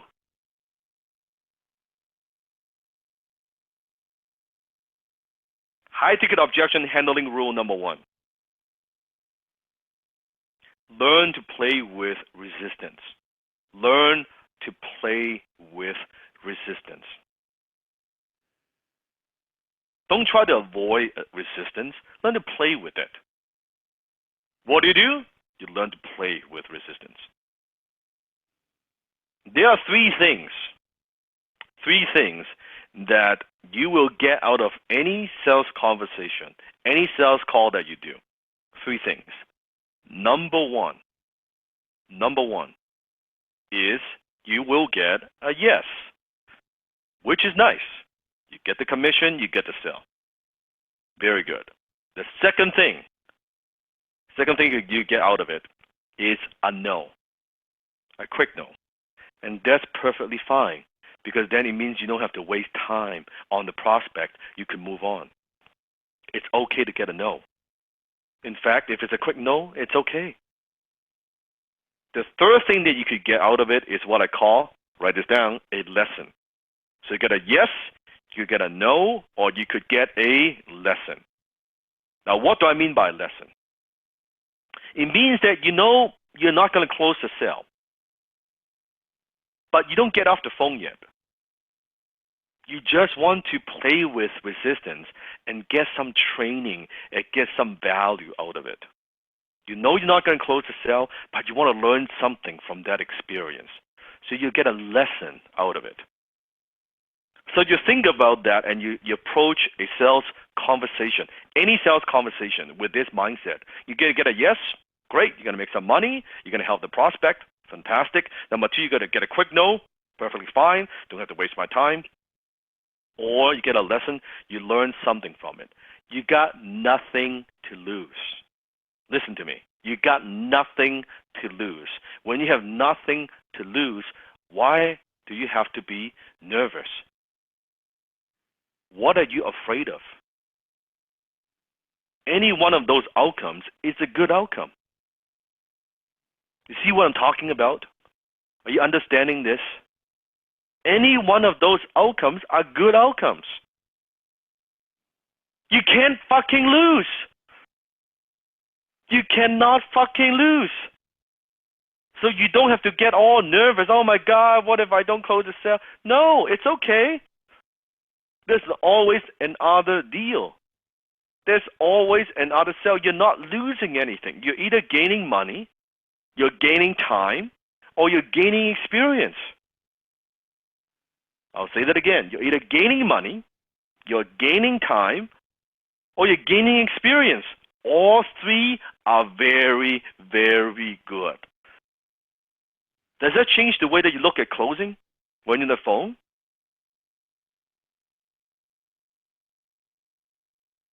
Three things. It's a win. It's a win for you no matter what.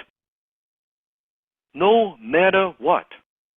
And you can use that, the time that you gain, to close the next sale.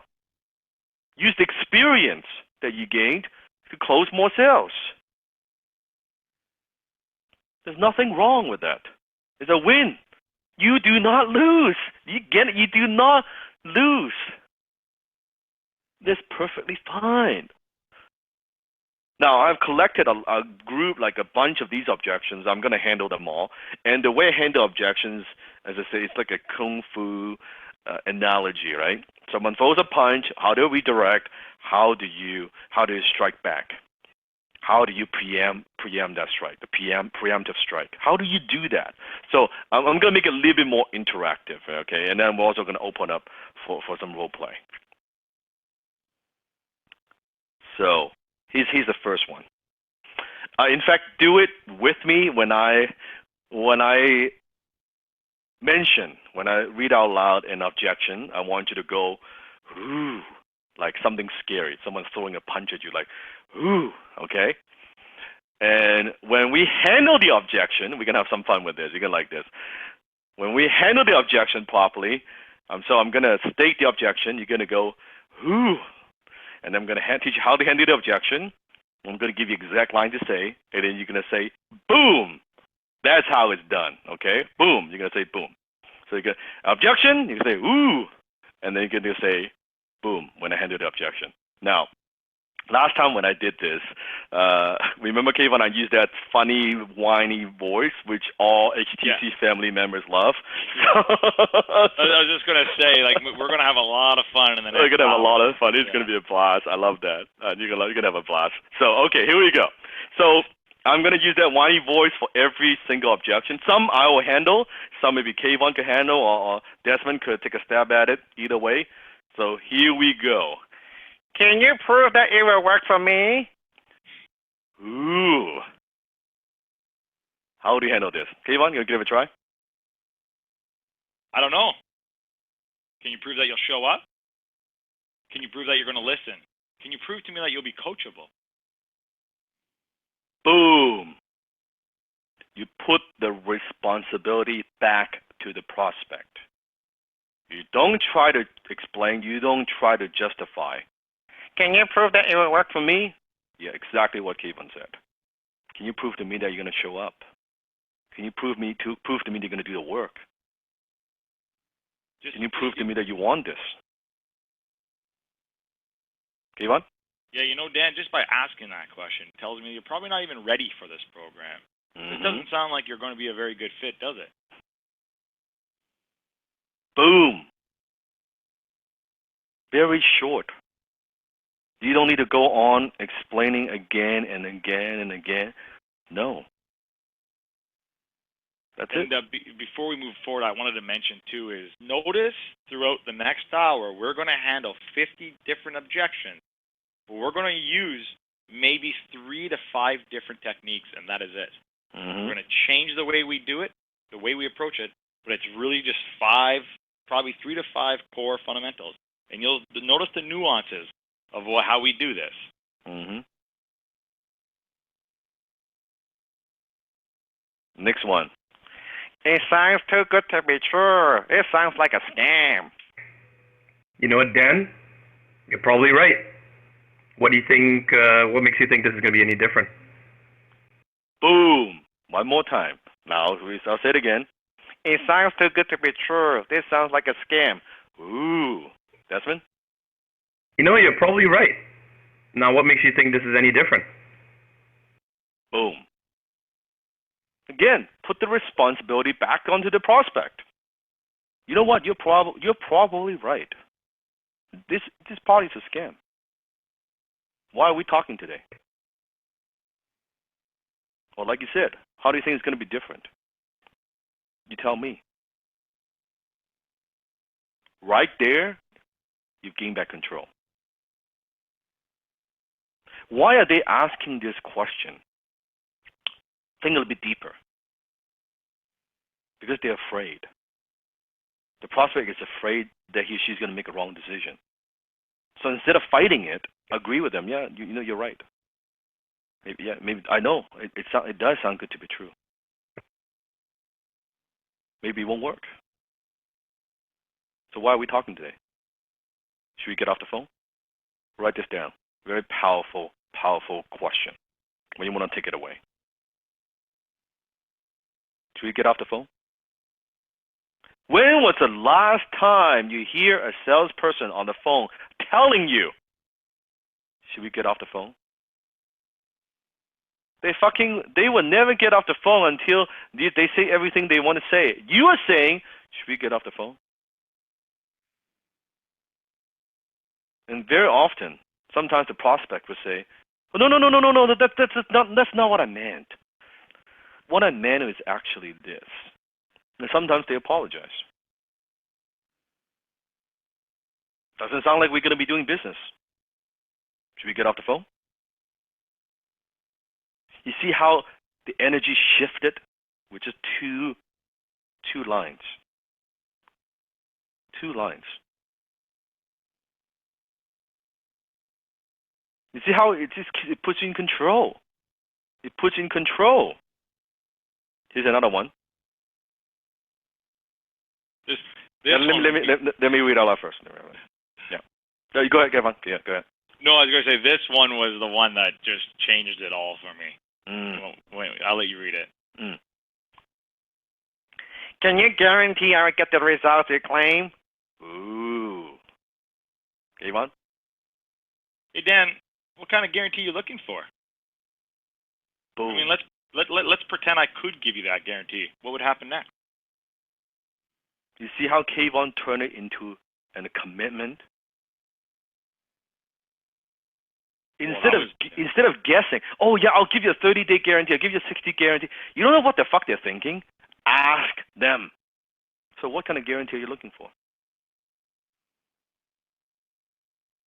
Oh well, I want a 60-day or I want a 60-day guarantee. Well, let's pretend I could give you the guarantee. What will happen next? Now then the truth comes out. They might say, "Oh well, if you could give me that guarantee, I'm ready to move forward." Or they might say, "Well, even though you give me that guarantee, no, I'm not. I don't have the budget. I don't have the money to buy." Well, then really the guarantee is bullshit. It's smoke and mirror. Remember, we won't get rid of smoke and mirror. That's not the reason they're not buying. The reason they're not buying is not the guarantee. Is they don't have the financial resources. They don't have the money for now to buy. Then let's talk about that. Let's go back to the core issue. Get rid of smoke and mirror and go back to the core issue. Right? Boom. Kevin, do you have another way of handling this? What kind of guarantee? That's the one I really use. Mm-hmm. Or there's another way you could say too is can you guarantee I'll get the results you claim? Yeah. It doesn't really matter what kind of guarantee I give you. If at the end of this you're still going to think about it, does it really matter? Yeah, very good. Again, what did Kevin do? He turned that into a commitment. Kevin, you also do another one where where you turn it back on them, right? It's not about. I mean, we can give. Yeah. This is where like the longer one. What we said at the beginning was right. As so ask me, Desmond. Yeah, so, Kevin, what kind of guarantee, can you guarantee me that I will get the results that you claim? Can you guarantee me you're going to show up? Can you guarantee me that every day you will do the work? Can you guarantee me that you're going to show up at 6 o'clock every Thursday? Well, I can guarantee you're going to get the king of high-ticket sales. I can guarantee you're going to have a system that works. I can't guarantee your commitment. Yeah, I guess you're right. Yes. Boom. So two things here, right? We want to talk. We want to make sure, because we talk a little bit about this, is when you're doing your objections, you have to ask yourself, who are you speaking to? Are you speaking to B2C, meaning business to consumer? Or are you speaking to business to business? Are you speaking to a business owner? What I just said, I would never say to a business owner, because business owners are usually committed. They get up. They don't want to be told that they need to have motivation, but consumers do, because they're on the call because they've tried every other program, and they say every other program failed. No, not every other program failed. They failed the program. So I can't guarantee them that they're going to get success, because really, Dan and I can't guarantee you will show up and you'll do the work. And when it becomes hard, you'll continue doing the work. But I guarantee you I do have a system that works. I just look at the result. The results don't lie.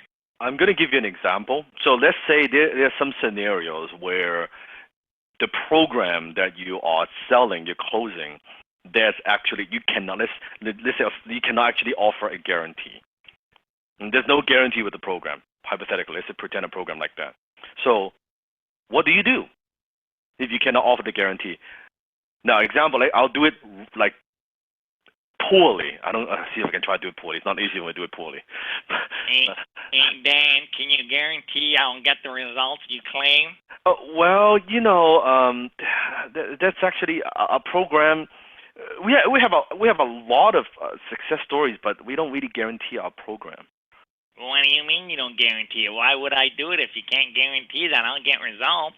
Yeah, but we've been doing this a long time, and you can see that our teacher, our speaker, has a long track record. So yeah, I mean, but yeah, that's actually we don't have a guarantee. Why would I continue to do this? I need a guarantee. Okay, pause. Off the role play. You see how I was trying. It was too soft. Trying to kind of stutter and doing all this but believe it or not, that's how most people, some of you guys, right? Discord. That's how you don't know how to handle this. You were not sure. You were trying to debate. You were trying to defend. You were trying to just justify. That's what I'm talking about. No, you don't do that. Now I'm going to demonstrate something where that. So Kayvon's going to be a prospect. I'm going to handle this, and I want to give you some context because it's going to go very, very quickly. I cannot actually offer a guarantee, but I'm going to use hypothetical to get rid of smoke and mirrors so I get to the core of the problem. Okay? You listen to this. So Kayvon, just play with me one more time. Hey Dan, can you guarantee the results you're claiming? Okay, Kayvon, tell me, what kind of guarantee you're looking for? Well, I mean, I just want to guarantee that if I... Hold on a second. Let me grab a pen because this sounds important. So go ahead. Okay. Yeah, so I just want to make sure the guarantee is that after the 7 weeks that that you say that I'm going to make some money. I want to make sure I can make that money back from the investment. Hold on. So after 7 weeks, you want for the $2,500, you want to recoup your investment, correct? Yeah, that's correct. Yeah. Okay. So 7 weeks. Anything else? Any other guarantee you need? Well, you said that there's a chance to possibly be on your team, so I just want to make sure that if I go through it and I do understand it, can I? What's the chances of me being on the team? Can you guarantee I'll have a spot? So guarantee being on a team, correct? Yeah. Okay. Anything else? No, I think that's it. I just want to make sure that guarantee I'll be successful, that I'll get through 7 weeks. Well, Kayvon, let me ask you this. Suppose I could offer you the guarantee that after 7 weeks, you're going to learn, you're going to develop the skill to recoup all your investment, plus also guarantee you're a spot on my team. What's going to happen next? Oh, I would probably definitely move forward. And you're comfortable with a $2,500 investment? Do you have a payment plan? What do you mean? $2,500 is a lot of money. It's an awful lot of money. It is. What do you mean? Like you want some kind of payment plan, like for two, 3 installments? Like what are you thinking? Yeah. Yeah. Can I do maybe $1,000 for a month, for 3 months?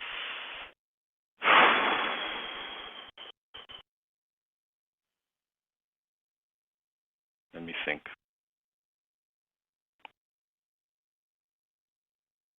So now $1,000 a month for 3 months. Yeah, I can do that. And you could put $1,000 down today. I'll put $1,000 down today. On a credit card? On a credit card, right now.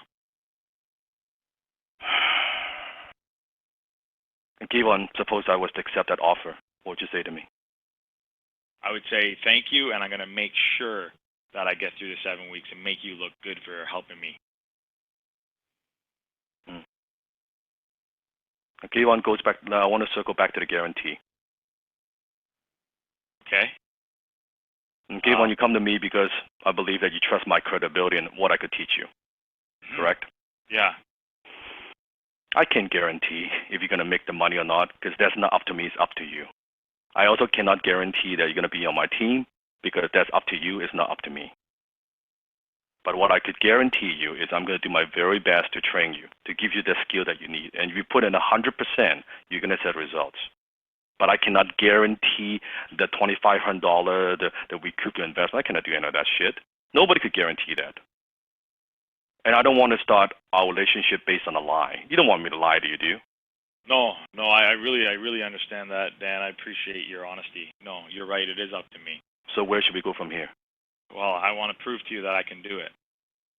So you're okay with I don't have a guarantee. Is that okay?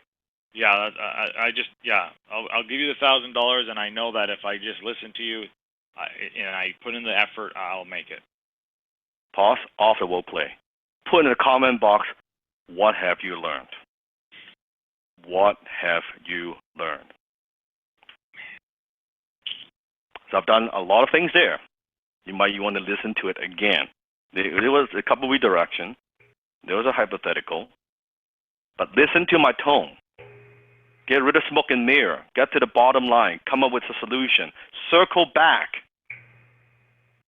Very upfront and say, you don't want me to lie to you, do you? You don't want to start our relationship based on a lie, do you? Where should we go from here? Dan, my mind's blown again. Yeah. You taught me that years ago, 3 years ago.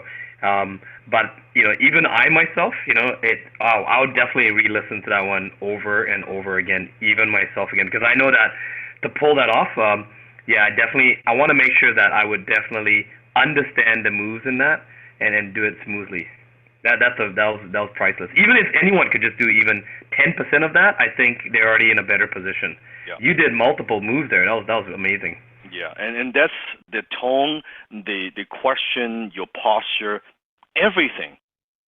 But here's the thing: if there's hesitation in my voice, if I'm not so sure, Kayvon, as a prospect, he would sense it. He'll be like, I'm not so sure. So you got to do this. You got to practice, and don't think of you got to do all 100%. Like Desmond said, just 10%. You can do 10-20% of this. It's very, very powerful. Now, I saw a comment in Facebook here. Dan with the side work for CEO. It absolutely fucking would, because I was just using it before I jumped on this call. I was sighing like crazy. It's pretty funny, right?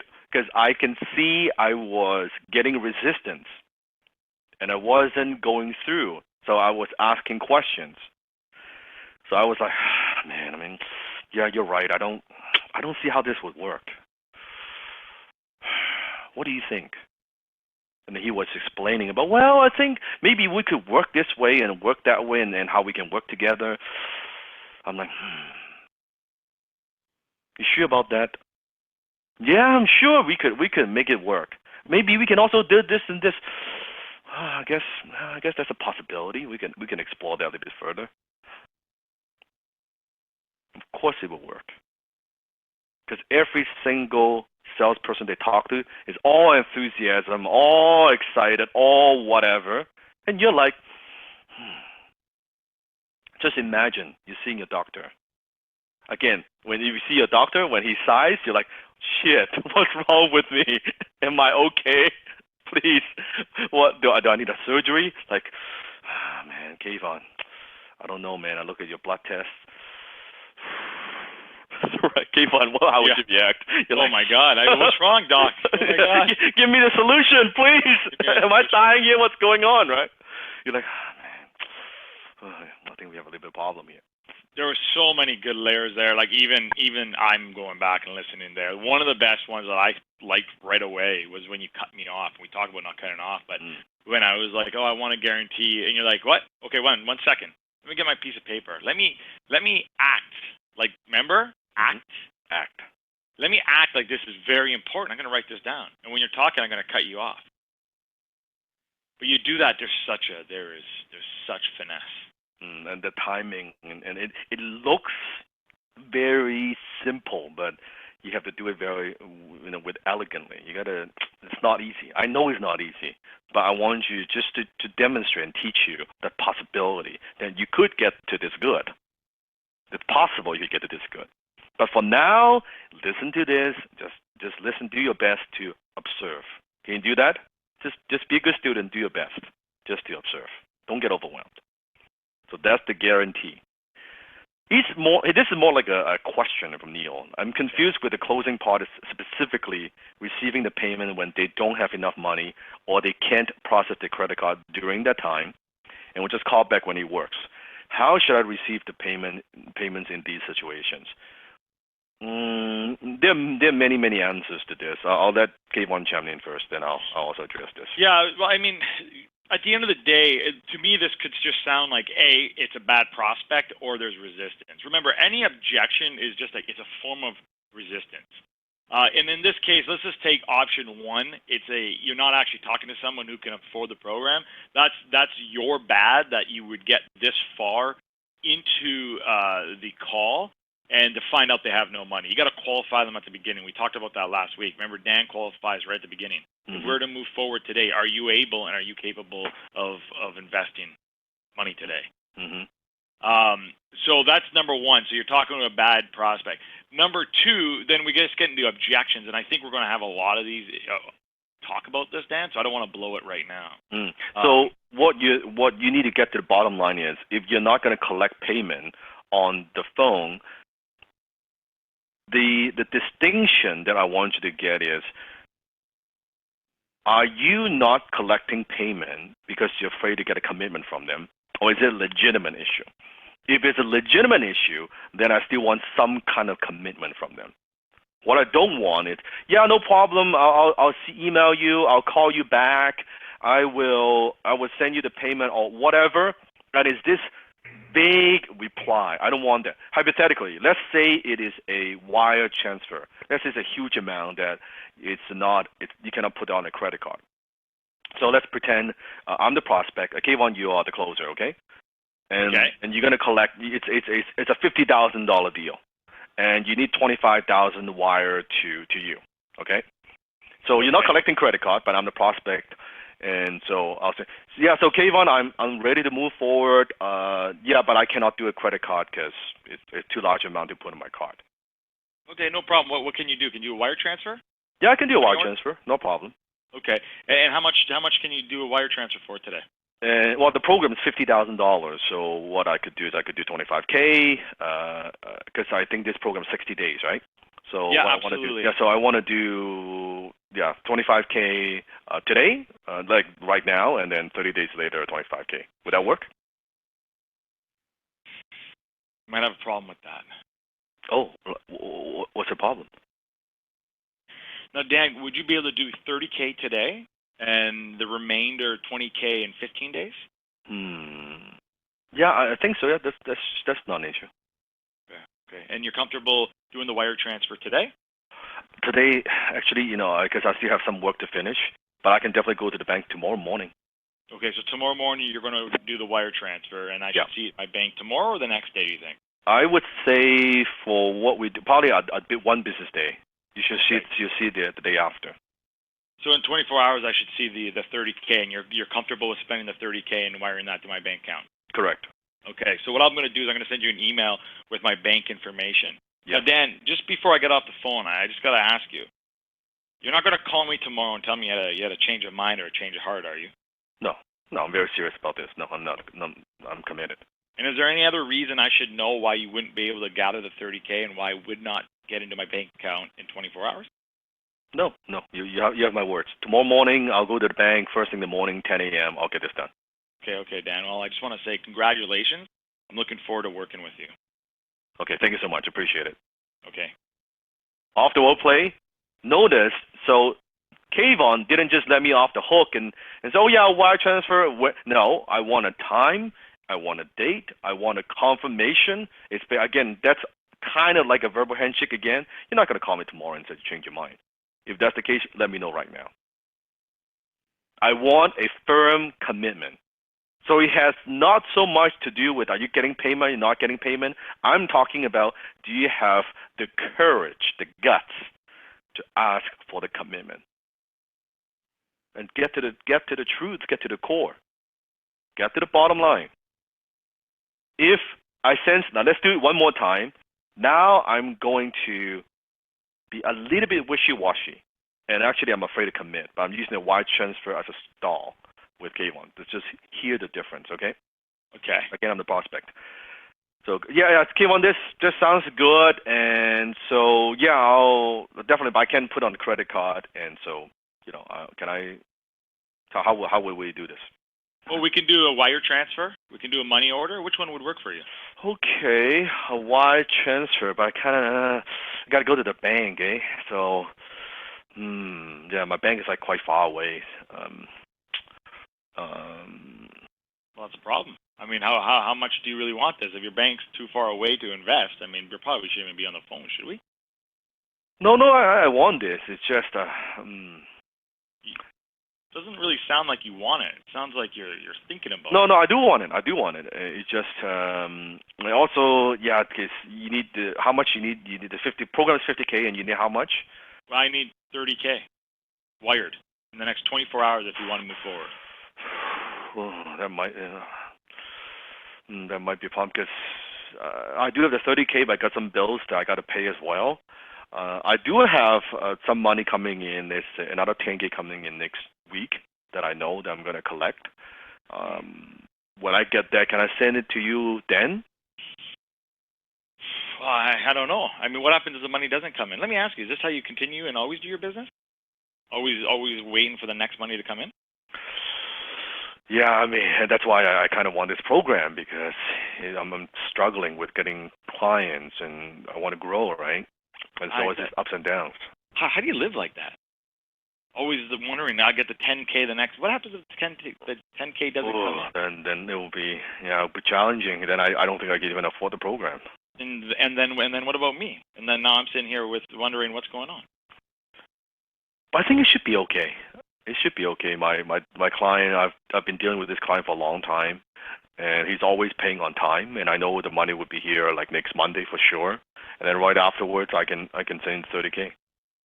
Okay, so you want me to get my assistant to put through the paperwork for you, and me start working with you on the base of your client who you've been in business with for 2 years, 3 years now? Yeah, 3 years almost. 3 years now. Would you think that would be fair for us to do that? I would. Yeah, I would. No, I would follow through. You don't have to worry about that. I'm very, very confident I can collect the money on Monday. Stan, what would happen if you can't collect the money? Could you get it somewhere else? If I cannot get the money, I'll get it from somewhere else. Yes. Well, where else would you get it? Let's just think about this. Let's brainstorm. We've got about 5 minutes left. Let's brainstorm this. Well, I can also have a line of credit that I could also utilize. You have a line of credit? Okay. Yeah, I've got about $20,000 worth of line of credit. I could definitely utilize that when it comes to that point. Okay. Well, Dan, let me ask you. If you know you're getting paid in $10,000 in a week from now, but you have $20K on your line of credit, why not just go to the line of credit? And you won't even pay an interest rate on that if you're going to get money in 2 weeks. Yeah, but I'm just not very comfortable. I'm a little bit conservative, so I never quite use my line of credit. But if it comes to that on Monday, if that happens, yeah, I'll use it because I need to get this problem fixed. I've been struggling with this for a long time, and I know you're the guy that could help me to do that. And it is a lot of money. I can tell you, I'm nervous. I'm a little bit scared.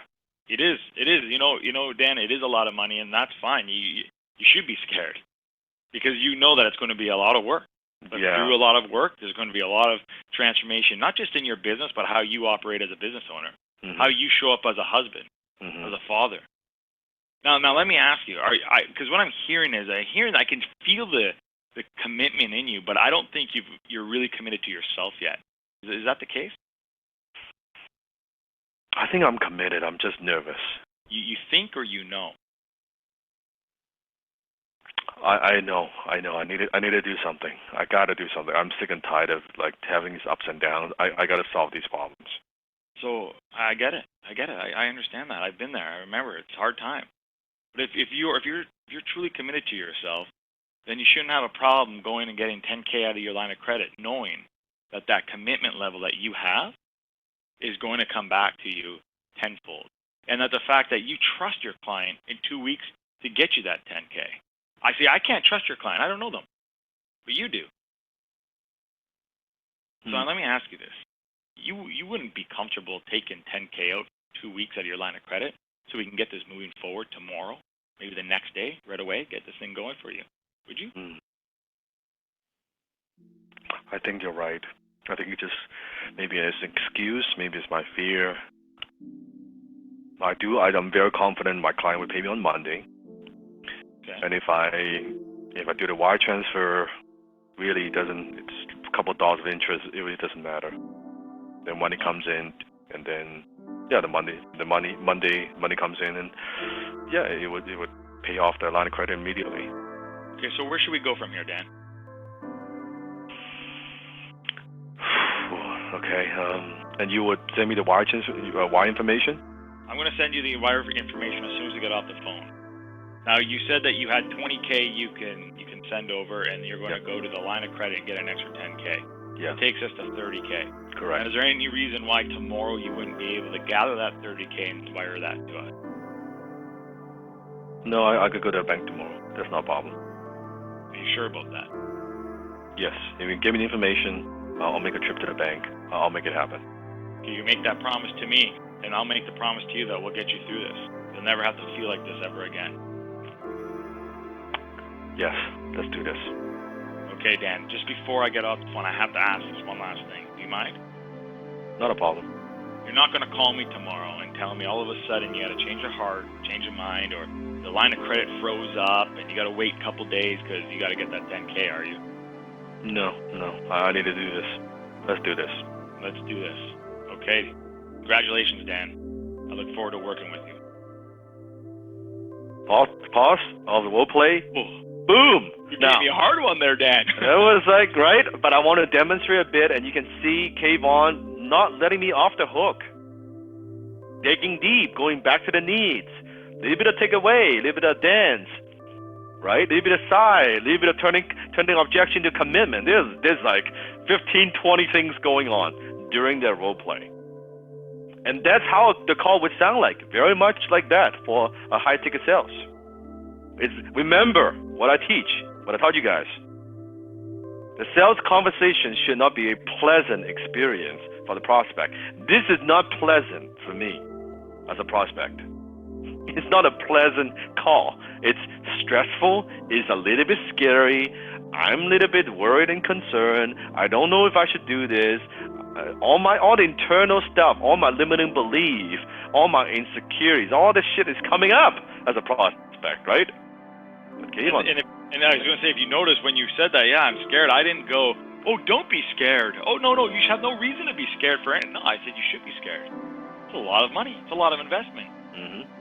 However, this is the exact thing you need to do to get you out of this situation.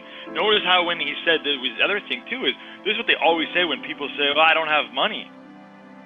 Isn't that all the reason why you booked a call in the first place, and all the reason why you should move forward? I mean, how do you live? How do you live your life? Like I've spoken to people who've told me that they live their life on and this is not an individual. I'm talking about a family, a man with a wife and 2 kids living off $1,000 a month. Mm-hmm. Instead of me worrying, instead of me going, oh, I feel bad for you, I asked the hardest question. How do you live like that? And then he tells me it's hard, and then I go even deeper, where nobody wants to go. How does that make you feel like a man? Is that what you ever thought you'd be when you were younger? Thinking that you take care of your 2 kids and your wife off $1,000 a month? This must be pretty important to you, isn't it? So what should we do?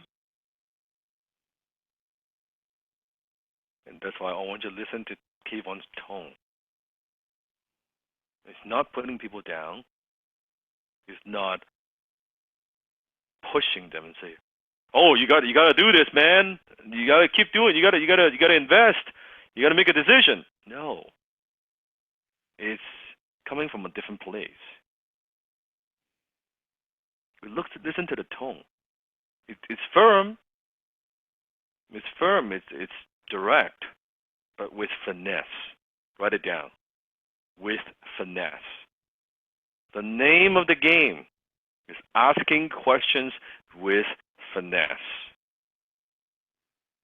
And you have to know when to ask the questions, when to pause, when to shut up and just listen. You have to see. Questions with finesse. Here's a good question from Jeremy. If a prospect becomes annoyed when you ask them personal questions, how do you handle them? Jeremy, chances are because two things. Number one, when people ask you personal questions, you probably get annoyed. Second thing is, it's a lack of confidence to go deep.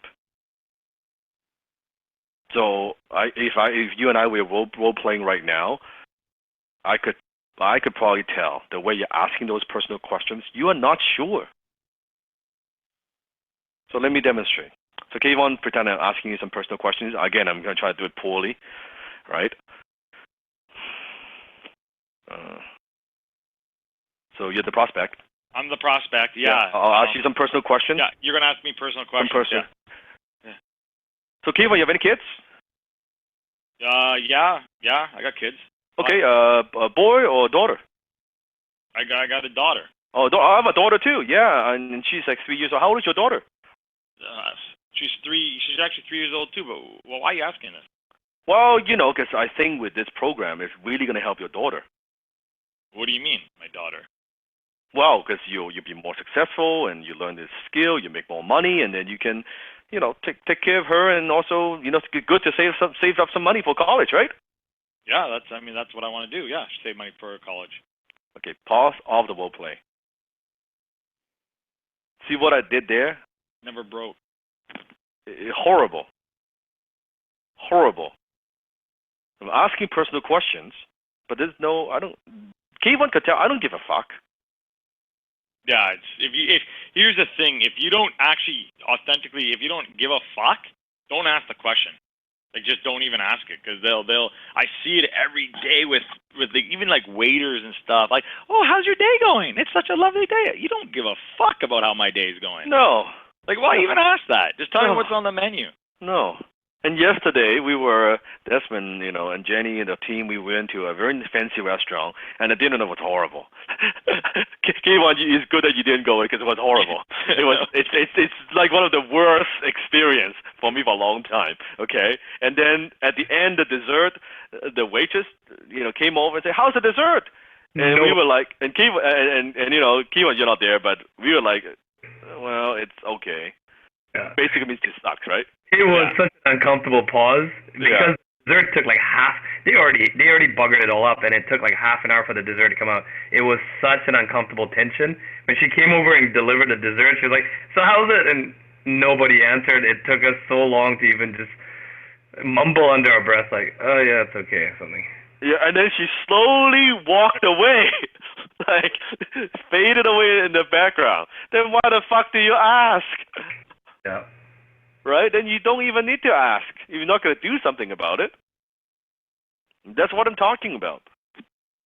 If you're asking the questions, you got to give a fuck. Because they would sense it. You cannot even hide this shit. You ask a question, do you care or do you not care? Or you just after the money or just the commission? You cannot hide this shit. They know. They can feel it. Especially when you're asking for big money. You can feel it.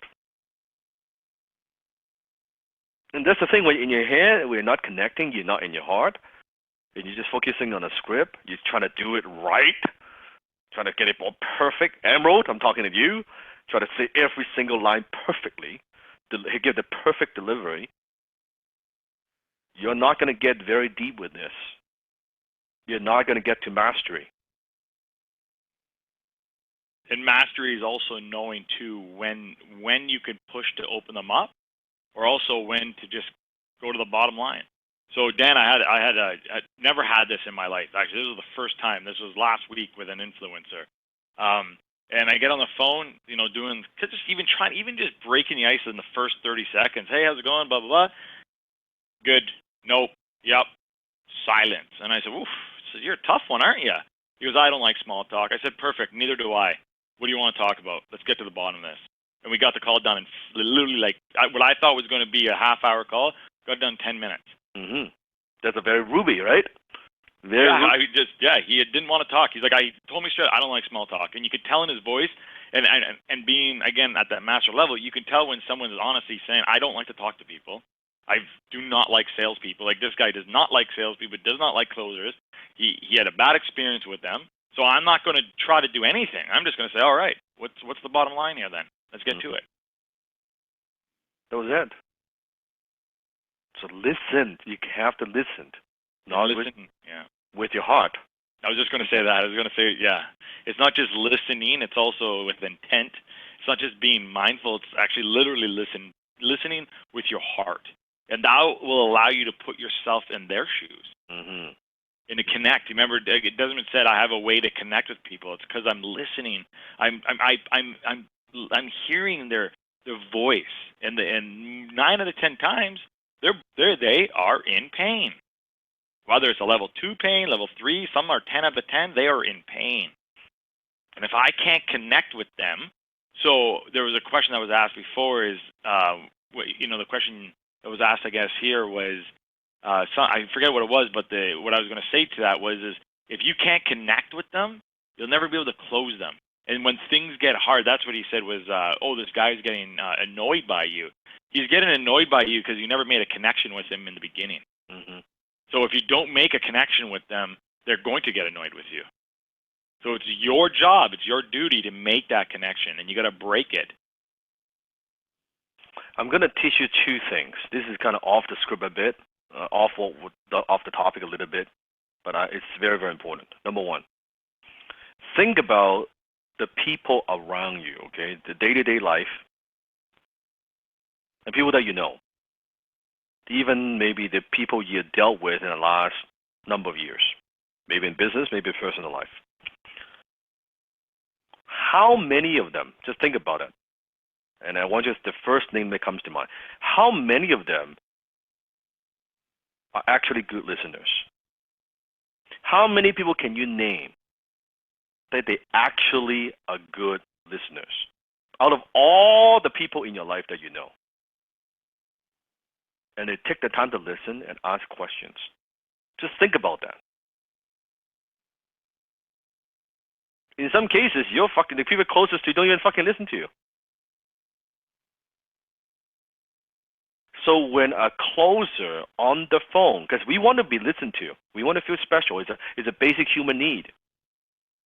When someone takes the time to connect and listens, people love it because they don't get that anywhere else in their lives. Your fucking husband or wife doesn't even listen to you. The people closest to you. And here it is, a closer stranger taking the time, making the connection, and listening, asking questions. 100% attention. Not on their fucking cell phone, not swiping, not doing something else. Just 2 human beings having a connection, having a conversation. It is rare. Isn't it? This is rare. And why is that? Because the school system doesn't teach you how to listen. The school system teaches all of us how to memorize, but not connect. And we lost touch. And the second thing is this. If you are afraid to connect with HTC family on Facebook group with just a post, I'm talking to you,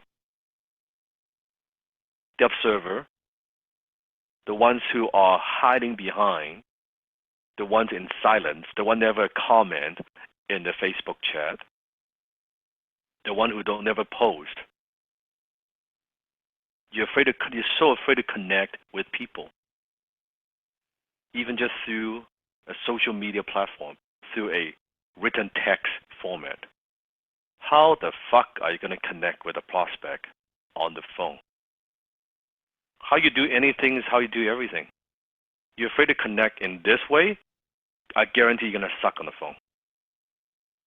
Because you don't open up. And if you don't open up, your prospect's not going to open up. You're closed, he or she's closed. You cannot even open up in a safe, non-judgmental environment. You cannot even fucking do that. In a harsh environment, business world, when money is involved, you definitely cannot open up because you'd be so afraid. You are afraid. You've been afraid all your life. Afraid of getting hurt. Afraid of what people think. Afraid of people knowing the real you. Maybe that real you is not good enough. What if it's not good enough? What if they know? I better hide. I better put on a mask.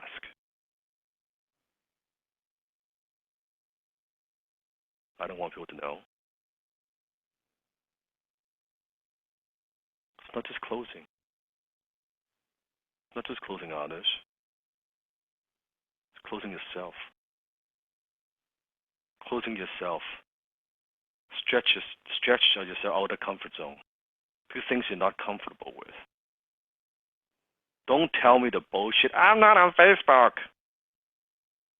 I don't use that stuff. Sure. Keep operating the way you operate. Keep operating the way you've been operating in the last 10, 20, 30, 40 years. How's that working for you so far? How is that working for you so far?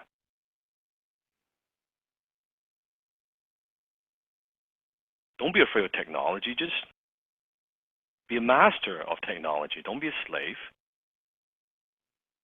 Doesn't mean that you're all hooked in technology and this and that. It's not about that.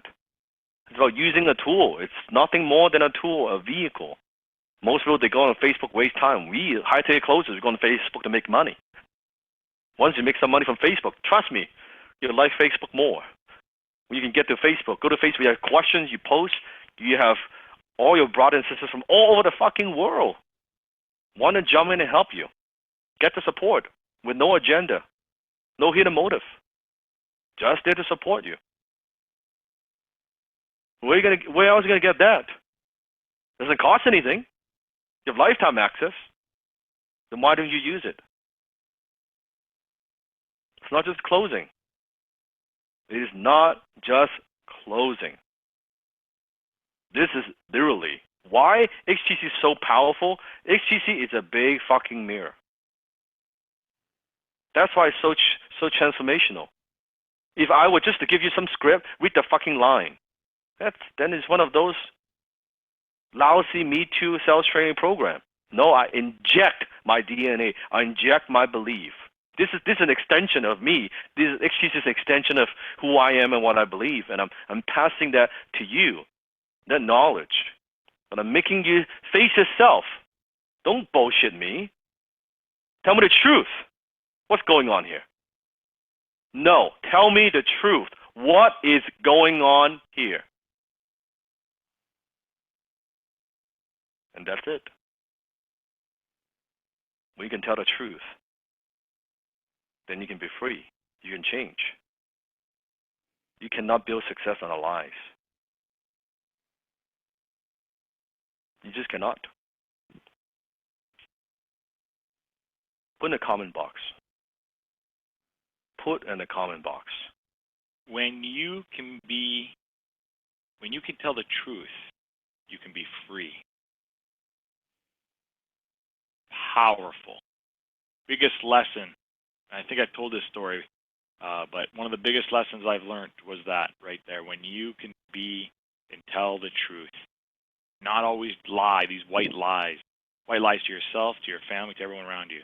Being authentic. It is freedom. You sleep better at night. You allow more creativity and harmony in your life. You're not always trying to keep up to your white lies. All that weight, negative weight for nothing.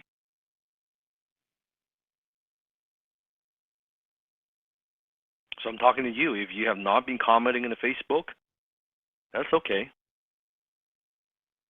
Just think about it. Why? Can't own the world if you avoid the world. You just can't. You can't connect with a prospect. You're not willing to connect with other people. You're not willing to connect with yourself. Next objection. Let me think. There's so many ways. I think So many ways. I know. There's so many ways. So I think let's get Desmond. Let's get Desmond to go, and then I'll go or whatever. And then there's so many ways to do this. I'll do the whiny voice first, okay? And then ooh, okay. Yeah, let me think about it. Ooh. So Dan, let me ask you a question. You know, whenever I hear someone say, "Let me think about it," they usually actually are trying to say no. They're just too scared to say that. Now, that's not the case here now, is it? Boom. Cut to the chase. Get them to tell the truth. What is actually going on here? Right? It's that simple. One more time. Let's just slow down one more time. Okay. So, let me think about it. Dan, you know, whenever I hear someone say, "Let me think about it," what they're really trying to say is no, because they're just too scared. They're just trying to be polite, and they're just trying to say no. But that's not the case here now, is it? Boom. That's it. You don't let them get away with the excuse. Do you want to give it a try? Yeah. Any other one for sure. Yeah. So let me think about it, Kayvon. You know, Dan, let me ask you something. Is this something you really want to do? Because if you don't, that's fine. If it's not the right fit, just tell me right now. No big deal. Boom. That's it. You see how direct that is? Most salespeople say, "Yeah, sure. Yeah, you go think about it. Yeah, when are you gonna get back to me?" No, you just cut through all the bullshit, like a knife through a butter. Another typical one, which isn't, I would say, is like the rookie way of saying it. So if you don't have the girth to go the harder way, another way to say, someone says, "Let me think about it," is just simply say, I get that. Now, let me ask you, what is it exactly you need to think about?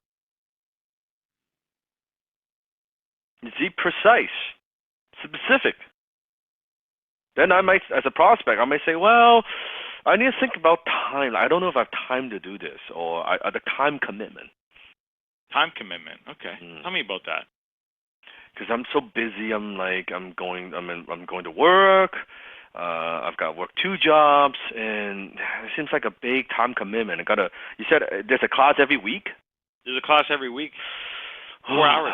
Yeah. How many hours? 4 hours every Thursday. Holy shit. Yeah. It's a lot of time. That's a lot of time. Well, then it's going to take time away from my family. Oh, man, this is hard. It is hard. Now, let me ask you, Dan, just why did you book in the first place? Well, because really, I'm just working and working. I'm exhausted, and I can't even.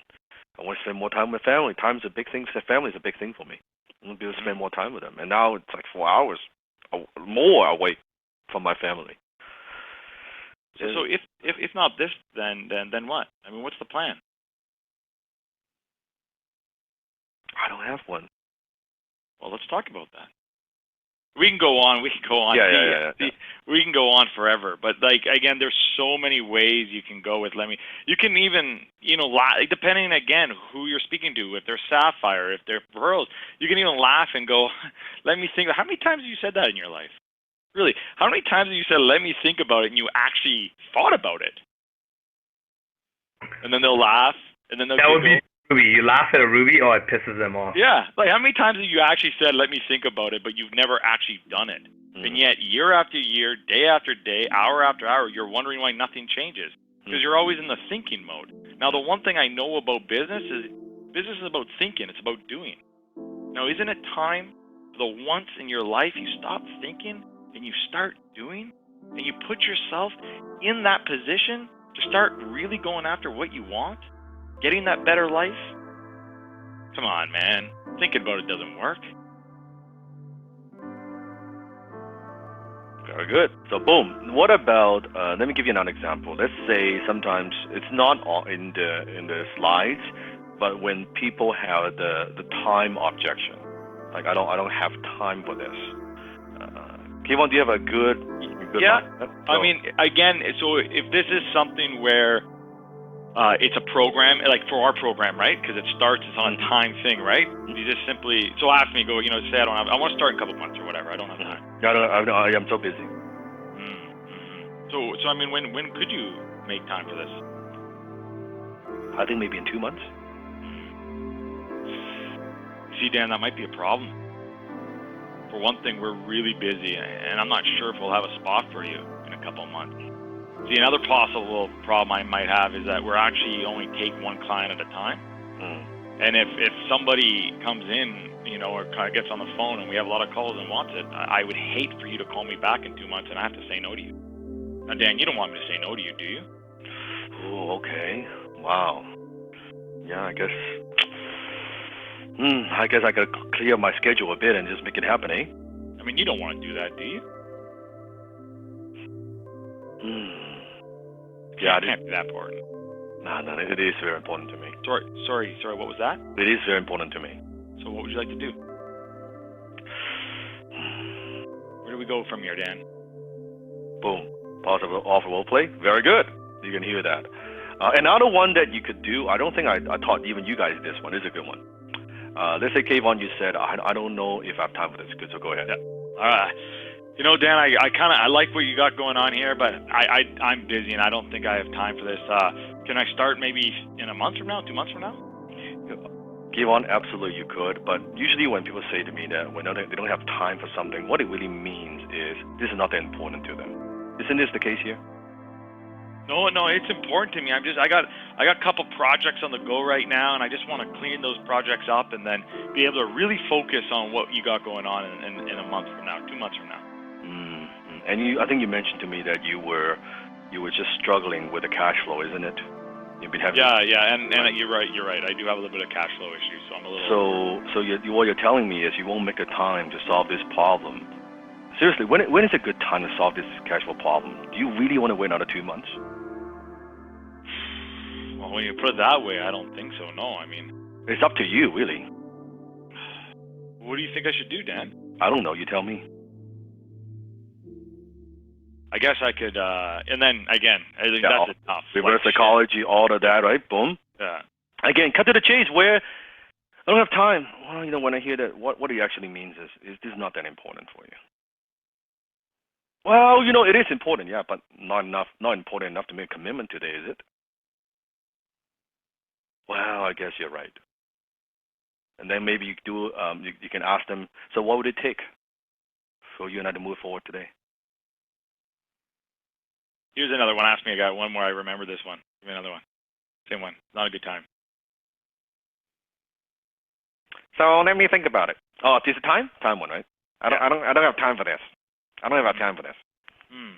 Let me ask you then. How will you know when it's time, the right time, for you to start having the things you want in your life, the things we just talked about? Yeah, I guess it's never the right time, eh? Well, how will you know it is the right time? I mean, you tell me. You said you need some time. What does time mean to you?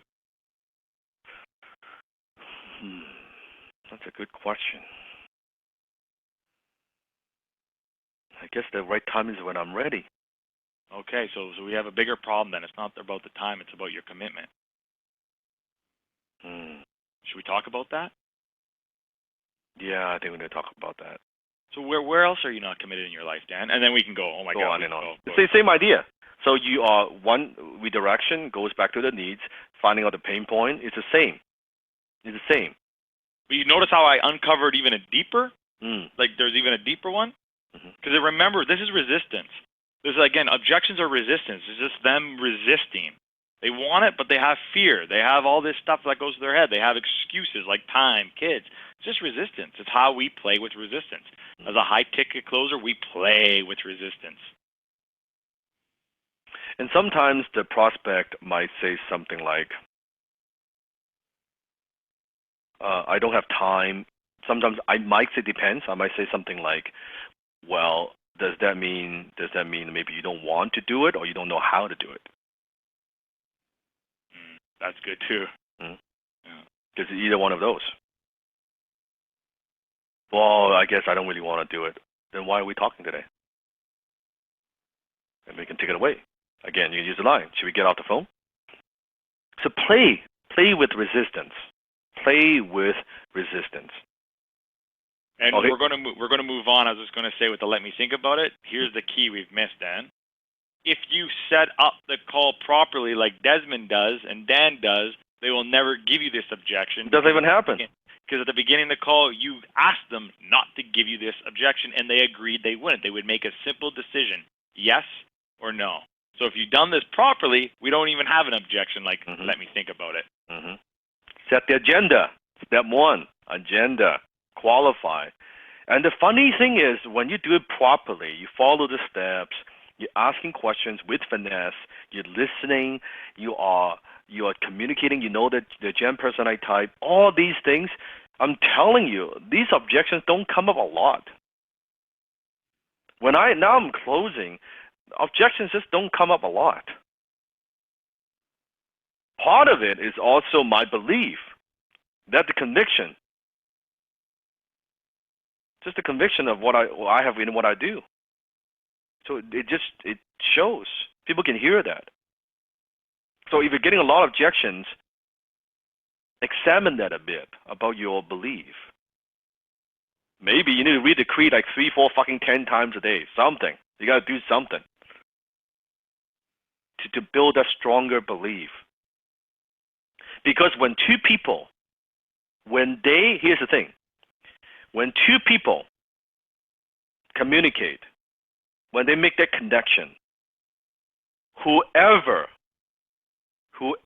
has more certainty will always influence the other party. Whoever has more certainty will always influence the other party because certainty is contagious. Certainty is contagious. In an uncertain world, closer, we're selling certainty. You're not selling your program, you're not selling your service, you're not selling all this shit. What you're selling is certainty. We're selling certainty in an uncertain world. And people want certainty. People want certainty. Give them that certainty. Give them the certainty that you've got the back. Give them the certainty that this is the right thing for them. Give them the certainty that this program, this offer would help them. Give them the certainty that this would transform their lives or their business. Give them the certainty that you are taking the time to listen to all their needs and you're recommending a solution that could help them. Give them that certainty. You could do that, you could close anybody. You close anybody. As long as the needs are there, as long as the needs are strong enough, you close anybody. Is that making sense? We are 2 hours and 30 minutes in. Oh my goodness, this is so much fun. There's still a lot. There's still a lot. So let's do again a quick 2-minute break. You need to go to the bathroom. You want to grab some water. I'm going to grab some water. I just finished my green tea. I need another cup. So 2 minutes. I'm just going to answer some questions here. Is that cool? Go ahead. Oh, you get the water? Yes. I just saw that Catherine son. So Catherine, if you're still here, if not, the replay's here. But you asked, going back to why I insisted $30K versus $25K. He was willing to spend $25K, because the one thing I learned from Dan, which I love, is no matter what they say, no matter how much money it is, whether it's $100,000, $200,000, always, we got a problem. We got a problem. It's going to cost a lot more than that, or it's going to be a little bit more than that. Always try to get, if you can get more money up front, it's better than not. So imagine if in a week from now this person can't get money, or they disappear and they're gone. Well, I'm now at least have $5K more than what we originally spoke about. So there's no really science to it or anything behind that. It's just Dan always says, we got a problem. And to speak to that, some of you might be thinking that we're being a little bit disingenuous. It's not, right? Like, we're not trying to try to get more money from them. If you've been any sort of entrepreneur, if you've ever done any kind of business, I'm telling you, 100% of the time we always under budget. Everyone under budget. They never anticipate how much it's going to cost. So if you ask them how much have you got, right? What sort of budget? We know that the course is maybe 10,000, but the guy says, I've only got 15,000. We still say we got a problem. No problem. It's going to cost more than that. Yeah, we got a problem. And then they go, well, what do you mean? What do you mean? And so you always want to. If you've got a fixed price, you stick with the fixed price. You can eventually. Now it gives you bargaining to come down if you need to, right? You can always come down and say, all right, well, you know what? It's not. You know what? We're gonna let you in. Now, if I can let you in for 10,000, what do you want to do next? And the guy goes, well, yeah. I'll sign up right now. You've got the close right there, right? So because you set the expectations higher, and then you can always come back down. But once you're down, you cannot go up.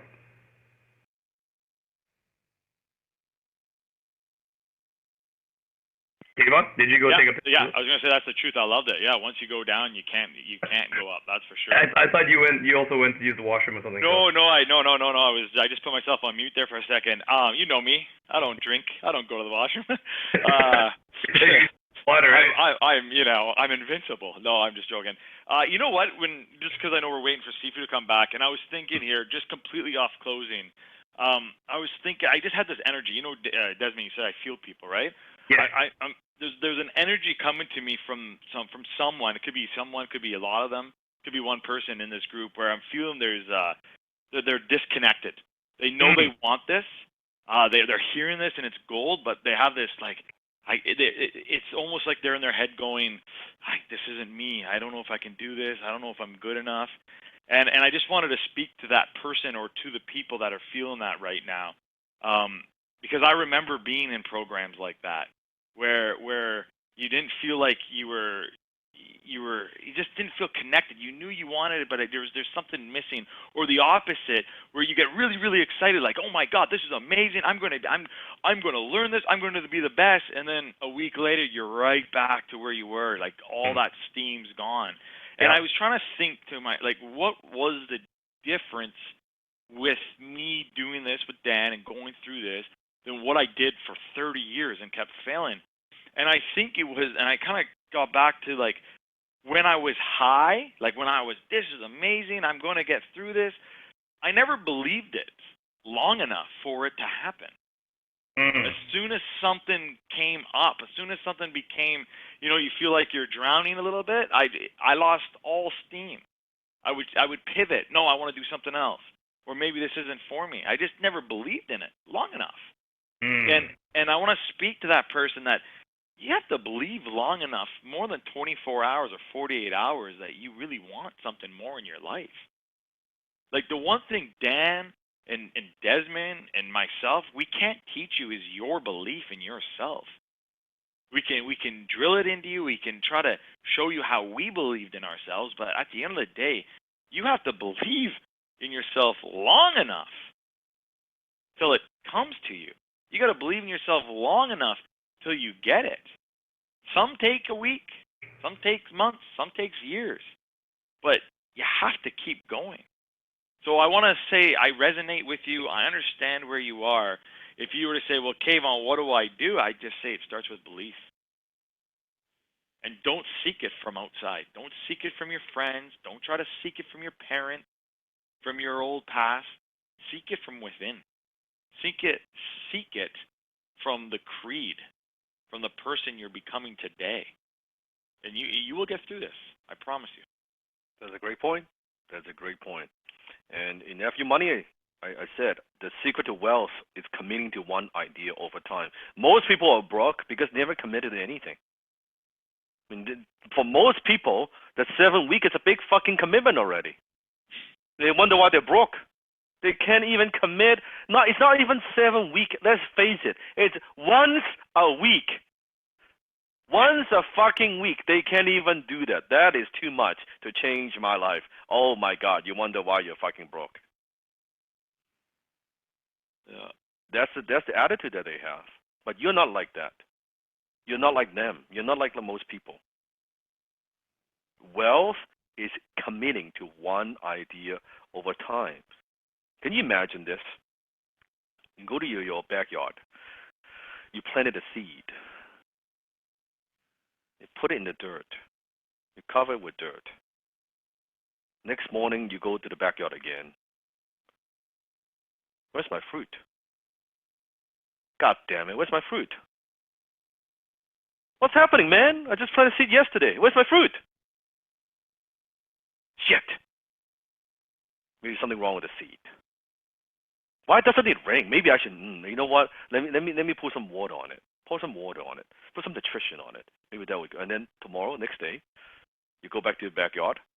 Where's my fucking fruit? Where's the fruit? Month gone by, nothing. It's just nothing coming from the ground. This shit doesn't work. There's something wrong with the seed. Or there's something wrong with the dirt. Or there's something wrong with my neighbor. Something is off, man. This thing doesn't work. 3 months later, you see a tiny little bit, like tiny little thing comes out of the dirt. What the fuck, man? I've been waiting for 3 months. This is all I got? This is all I see? A little tiny little thing popping up? Where the hell is my fruit? And then guess what? Most people, fuck this. Let me dig another hole. Let me try something else. Let me plant a seed. And the next day they go to the backyard and they bitch about it all over again. 3 months, nothing. They give up and they try something else. Before you know it, years gone by, they look at their backyard. What they have no fruit, they have no flowers. All they have is a bunch of fucking potholes.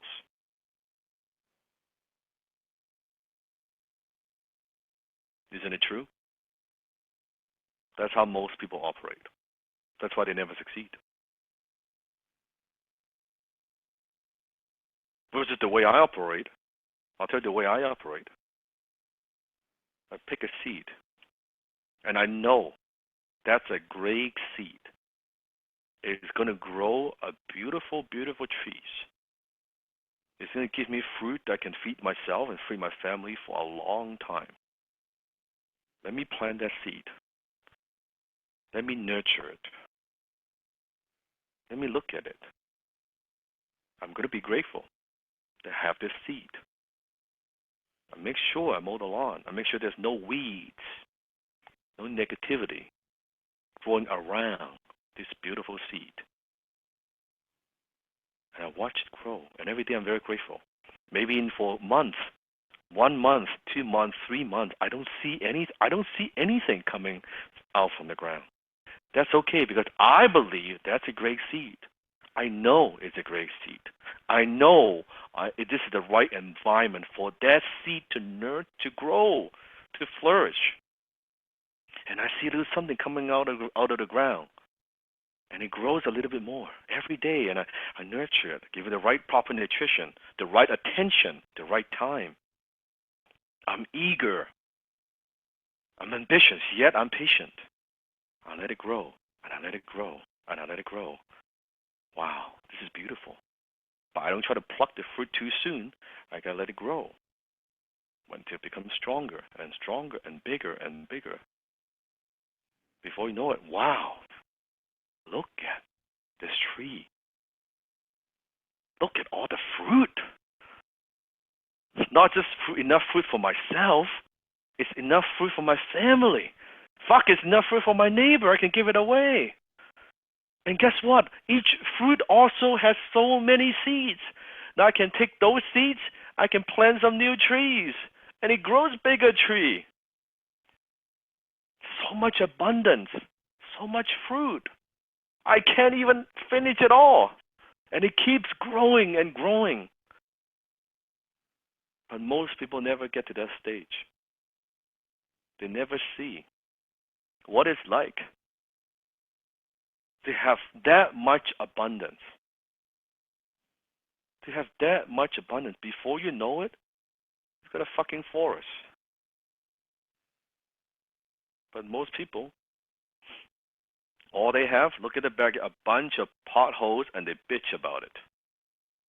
Look at these damn potholes. None of this shit works. Lousy seed. Lousy weather. lousy dirt. That's how most people operate. So don't operate like that. Don't operate like that.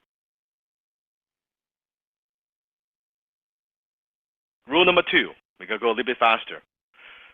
Gonna grow some balls. Repeat after me. I'm gonna grow some balls. Ladies, yes, I'm gonna grow some balls.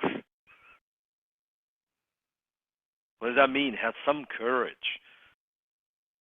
It's okay. Take a little bit of risk. Push a little bit. Right? Take a little bit of risk when you're on the phone. Have the balls to ask the tough questions. Be direct, but with finesse. Let me demonstrate. It's a good one.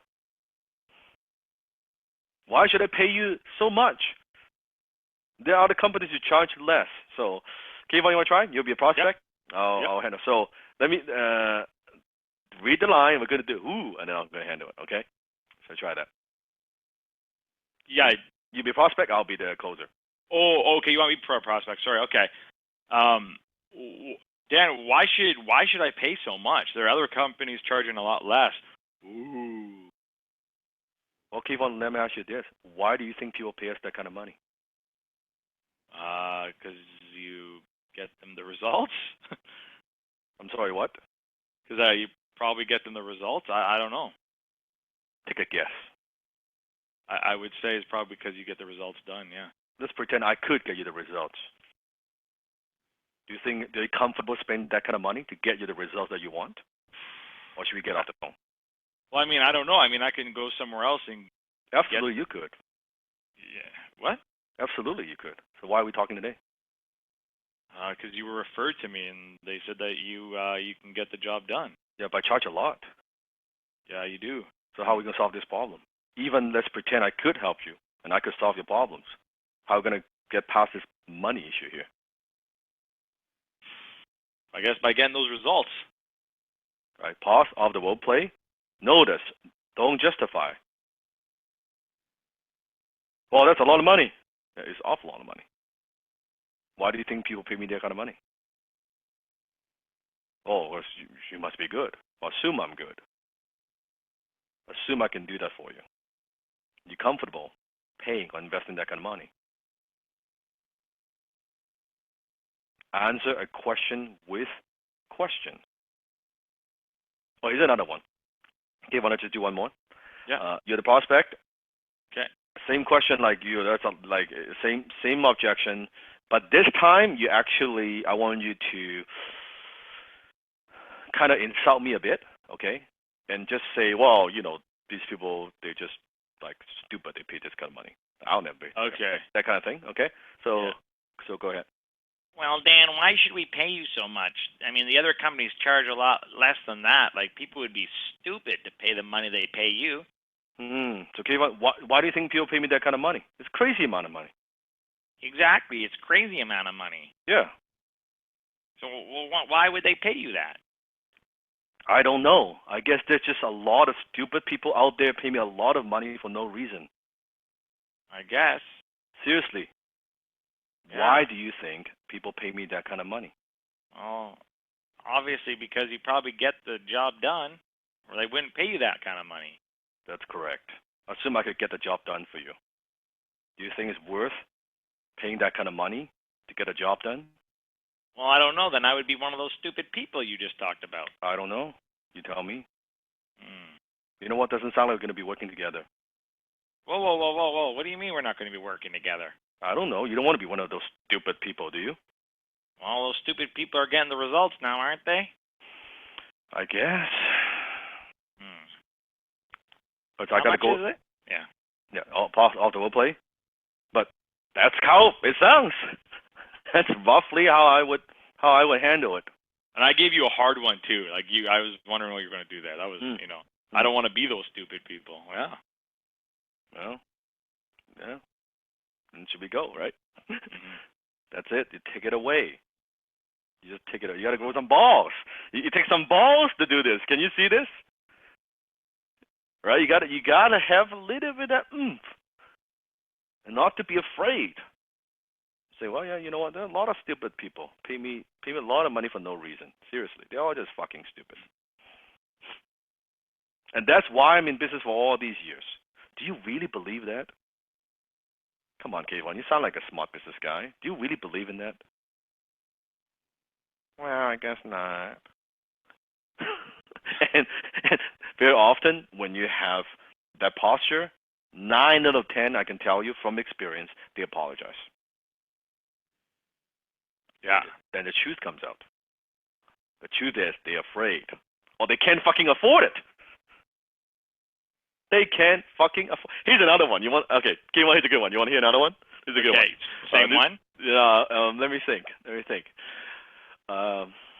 It's can you do it, like, can you have a discount, or can you do it cheaper? It's just similar to this, right? So let's say I tell you I charge $50,000, and you basically you're the prospect. Oh man, can you do it cheaper? Is there a discount? Yeah. Like, okay. Yeah. Go ahead. So how much does the program cost? $50,000. $50,000. Come on, Dan. Can we do this cheaper? Can we do it for $40,000? Even maybe 35? Sure, I could do it for 35. You don't mind doing just half the work? Ooh, what do you mean?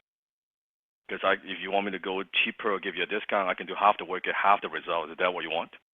No, I don't want that. So, I'm just hoping to get a discount on the program. So let me ask you this, Kayvon. Is it really a question of the price, or is it a question of value? Yeah, it's a question. It's a question of value, maybe. So let's pretend if I'm not going to get you the results, I cannot solve your problems.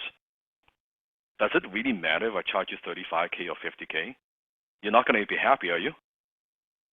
Well, no, I'm not going to be happy. No. And let's pretend I could get you the results and I could solve your problem. Does it really matter if you pay me $35K or $50K?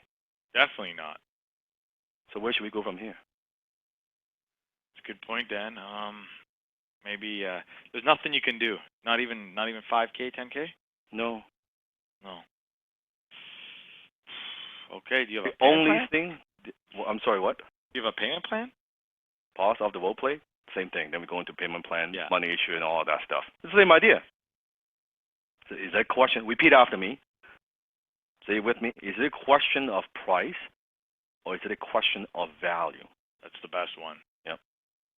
It's a triangle, right? So it's kind of, to me, it's like the question is at the tip of the triangle, the top of the triangle. Is it a question of the price?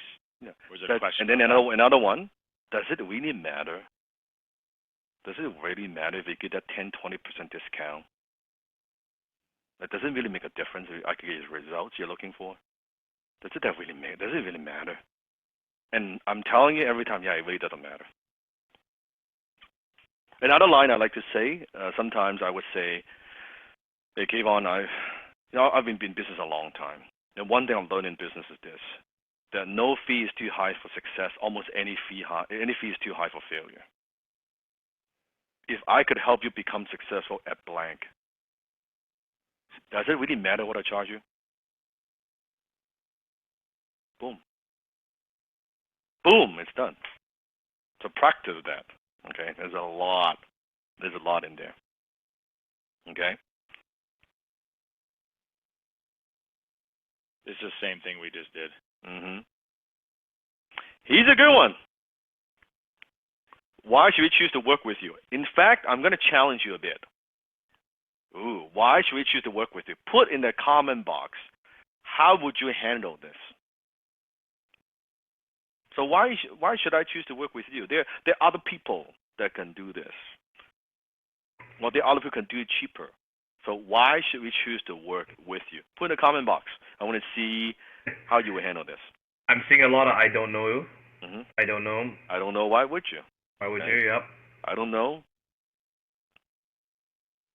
Then why don't you go to them? Yeah, yep. Why don't you go to them? Good. A little bit takeaway, Kevin. Good. What else? What else can you say? I got one. Yeah. I don't know. Why did you contact in the first place? Yep. Good. Redirection. Very nice. Very nice. So you're getting this. Can you want to give it a try? I got one more. Yeah, you want to do it? Try it. Yep. So why should I choose to work with you? That's a good question, Dan. Maybe you shouldn't. Oh, okay. What do you mean? I mean, well, what is it you're looking for? Boom. Then we go back to the needs. Yes. So you agree with them. Remember, play with resistance. Don't fight force with force. Redirect. Yeah, maybe you shouldn't. Oh, it's a scam. Yeah, maybe it is a scam. Oh, it's very expensive. It is very expensive. You agree with them first, redirect the force, and send it back to them. Yeah, oh, maybe you shouldn't. Boom. They see it throws them off the game. They don't know what the fuck to say to you. Their prospect it puzzled. Because every single damn person they talk to is, yeah, let me give you 107 reasons why you should work with me. And you're saying maybe you shouldn't. They're like, what the fuck?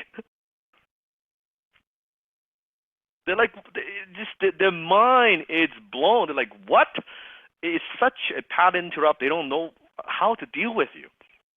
And that's why it's so much fun. As I play with resistance, it's so much fun when you do this. They're like, you see them struggle. They'll be like, what do you mean? Well, maybe you shouldn't, because it seems to me that you have a limited amount of budget, and I charge a lot of money. I mean, how are we going to make this work? I don't think it's going to work. What do you think? Well, I guess I can make it work. No, like, what do you mean? What do you make it work? How's it going to work? And then they talk, and then they talk, and then they talk. And then you hit the mute button because you're having so much fun. It is so much fun, right? Especially, I could tell you sometimes when I do the get off the phone, it is so funny. It is the funniest thing, the reaction that they have. They're like, it's almost like they can't believe I just said that. Should we get off the phone? Huh? What? That's it? Getting off the phone? What do you mean? I thought we'll talk for 30 minutes. They cannot believe I just said let's get off the phone. So even when Kayvon and I did a role play a bit from there, right? I took it away, and he was like, well, no, wait. Let's see. It's exactly that kind of reaction. Using another one, very, very similar. Right, I've done other courses from famous people like Tony or whoever. I committed 100%, but did not work out. Why is this program will work out for me? Put in the comment box. How are you going to handle this? You're getting this. I don't just want to give you the answer. I want you to be thinking. See if you're getting this. I've done other courses. I've failed. The other things didn't work. Yeah. How is it going to be different? Why does the program work for me? There's so many ways. Tell me which programs you've gone to, okay? Yeah, A, B, C, and D. Yeah. What do you mean by 100% committed? What does that even look like? Well, let me tell you this, Dan. Your past does not equal your future. And now there's somebody you don't trust. It's either this program or it's you. Which one is it? Let's talk about that. See, Kayvon loves at the end. Let's talk about that. Tell me more about it. It opens the possibility. Yeah, I was going to say, why do I like doing that? I think it's because it gets them right off the objection. They're not thinking about the objection anymore. Mm-hmm. Now they're just talking it through. Especially Sapphire, perfect. So tell me more about it. Let's talk about that. Oh, well, blah blah, right? Or there's the one more that we do too. It is more traditional, but it could work, right? And it's the feel, felt, found. Mm-hmm. Right. So this is where I was like, I know exactly how you felt. I too was $150,000 in debt, and I went through all those programs, and I remember I felt the same way, frustrated. Didn't think any other program would work. But I'll tell you, when I found Dan, everything changed.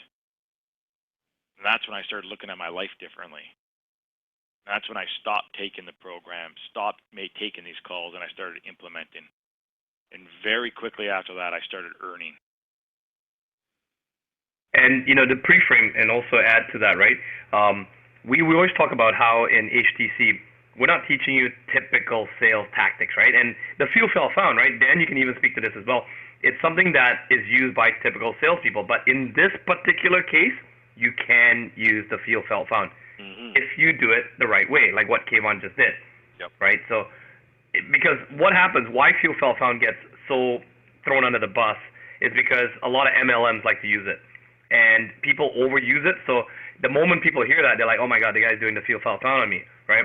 But in this case, if Kayvon's actually digging deeper and he's trying to ask more questions, and he does it. Obviously, he's doing it fairly quickly here. But I know when Kayvon does feel, felt, found, he does it more stretched out. He's actually asking more questions, and he's applying. He's being what's the word for it, Kayvon? You actually relate to them. I'm being empathetic. But here's the key. The key to all of this is I'm allowed to use that because I have been $150,000 in debt. So I actually know what it feels like. You can never say this if you've never been in their position. Yes. I would never say this to that father I was talking about earlier who's living off $1,000 and has a wife and has 2 kids. How could I ever say, oh, I know how that feels? I don't have a wife. I don't have 2 kids. And I'm making more than $1,000 a month. So how could you ever use that? That's when you become a typical salesperson. You're just using a tactic. You're not actually solving the problem, the issue. And that's why there are so many other ways of doing it. You'll see that what we're talking about here. And by the way, hey, Chris is saying hello, Seafood, Desmond, and Kim. Are you just joining us, Chris? So I like to have very, very simple reply or questions to handle objections. You notice I could give you, after this, you're seeing a pattern now, don't you? That they might give me 2, 3, 4, 5, 10, 20, 50 objections, but I handle it pretty much the 5, 6 simple ways because it doesn't keep my mind occupied. I don't want to be thinking about, okay, he is using this objection, and let me go to my fucking book and dig out objection 59 or objection 64. I don't want to put other trainers down, but like people talk about, I'm gonna give you 255 ways to handle objections. I'm like, fuck, if the way you handle it is so good, why don't you just give me 3 or 5? Why do I need 300 different ways, 300 different lines and variations I gotta memorize to do this? And that's why I don't have the 79 ways to close. I have 3 questions. What would you like to do next? Or where should we go from here? Or, Kayvon? Or where what is it? Yeah, sorry. What would you like to do next? Where should we go? Where would you like to go here? Or where should we go from here? Yeah. Or where should we go from here? Yeah. Or one more is the handshake. I'm sorry, what? Yeah, I'm sorry, what? I'm sorry, what? Well, let's do this. I'm sorry, what? Okay. That's it. It's always those same 3 things. Pretty much. From small deal to big deal, I say the same thing. Keeps my life simple.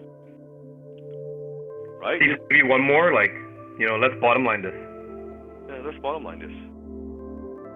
I like I said, very depending. It's not. I know Dan never uses it, but I sometimes use this as. So, are you up for doing this? Yeah, you're doing this. I like that. That's. I don't say let's go do this. I don't say hey let's go. I just go. It's more of a hey are you finally up for doing this or should we get off the phone? Are you up for this? Boom. What I'm saying is keep it simple. The Seafood likes to keep things simple. The more complex you make it, the more likely you won't use this stuff. It's the same. 3, 4 major, maybe I have maybe a dozen ways to handle or any kind of objections. It's roughly the same. Here's another one. Why do I have to buy this specifically while there are other options? Same thing. Oh, maybe you shouldn't. Boom. You tell me. I don't know. Why should you buy this? Why didn't you buy that? That's it. Why are we talking today? Is Can you see this? It's the same. So just because they change their move, you don't need to change your move. You lead them. Right? In martial art, I have few techniques. You're going to kick me, I'm going to finger jab you. You're going to punch me, I'm going to finger jab you. Right? You're going to throw me left hook, I'm going to finger jab you. Right? You're going to throw me uppercut, I'm going to finger jab you. It makes no difference. It's the same move because I'm not dealing, it's like in martial art term, I'm not dealing with your arms and legs. Those are the branches. I want to deal with the trunk, your body, right? I can intercept the core, your body, your eyes, your throat, the weakest part. I don't need to worry about the branches. I just worry about a fucking tree. Same idea. Cut to the chase. I don't need to worry about, guarantee you what doesn't work. No, it's the money, isn't it? By the way, write this down, it's always the fucking money. It's always the money. Then let's talk about it. It's the money, isn't it? Oh, yeah, it is. Then you help them solve their problem, overcome the objections. Help them overcome their own objection. I'll say that again. Help them overcome their own objection.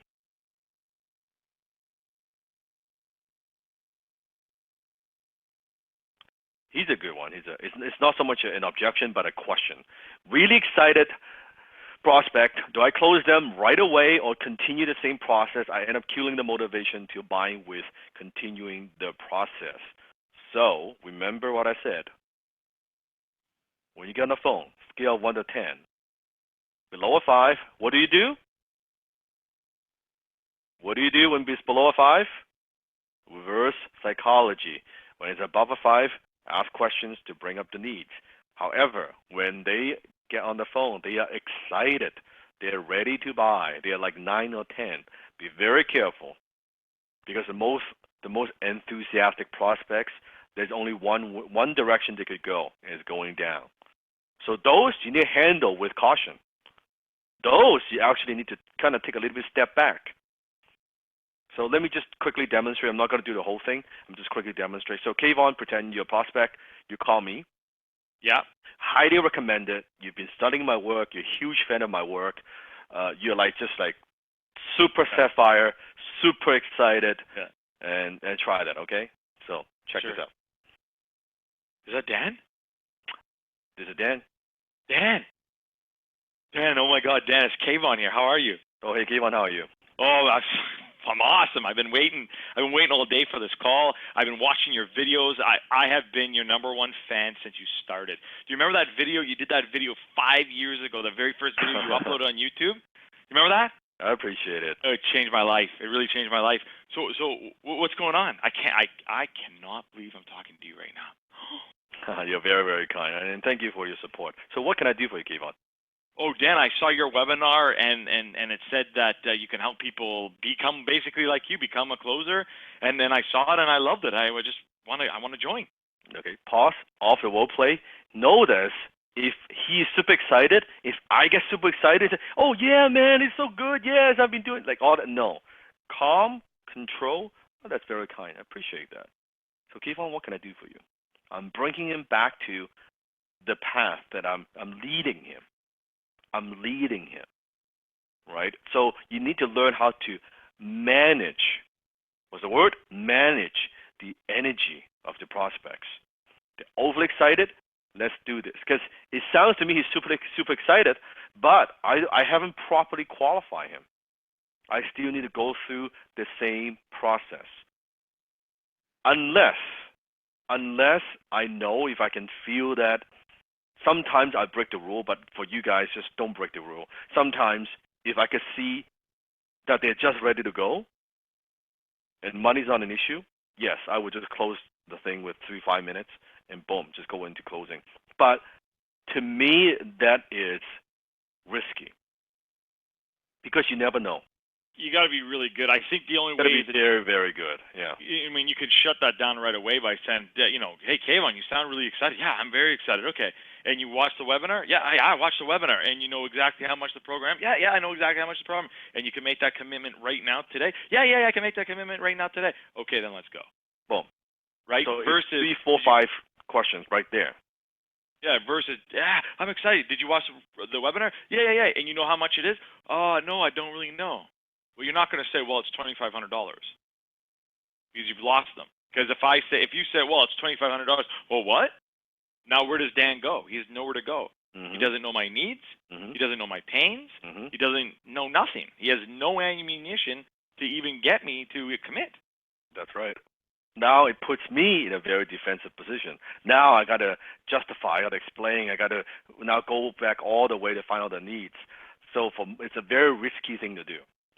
So for you, I would go through the steps. Don't try to skip the steps until you get very, very, very, very good, like what Kayvon just did. 2, 3 questions, and boom, you qualify. He basically did the step 1, 2, 3 in 4 questions. But it's risky. Is risky because if you're closing for somebody else, they don't know you personally. You are a closer for someone else. Chances are they don't have the trust or the rapport with you yet, right? So you're taking a big risk. So let me just put it this way, Dan. In all my experience of closing and all the calls I've ever taken, I've never done that. Yeah. I've never done that. Yeah. It's a little bit risky. Here's another good one. Send me more information. How many have heard that one before? Just send me more information. And guess what? You handle it the same way as if they say, I want to think about it. It's the same move. When in doubt, you finger jab. Right? I learned from my Sifu. When in doubt, you finger jab. That's it. So same idea if they say, hey, send me more information. You know what, Kayvon? When people say that to me to send me more information, what they really mean is no. Isn't this the case here? No, I definitely, no, send me the information. Well, tell me what information would you need from me in order for you to move forward today? Oh, well, I just want to know more about the program. Like, what exactly do I get, and what does that look like? I'm a visual learner, so I just kind of want to see it. I understand that. You know what, Kayvon? Let me ask you this: what could you possibly get from an email or PDF that you cannot get from me in person? Oh, well, it's not. It's just.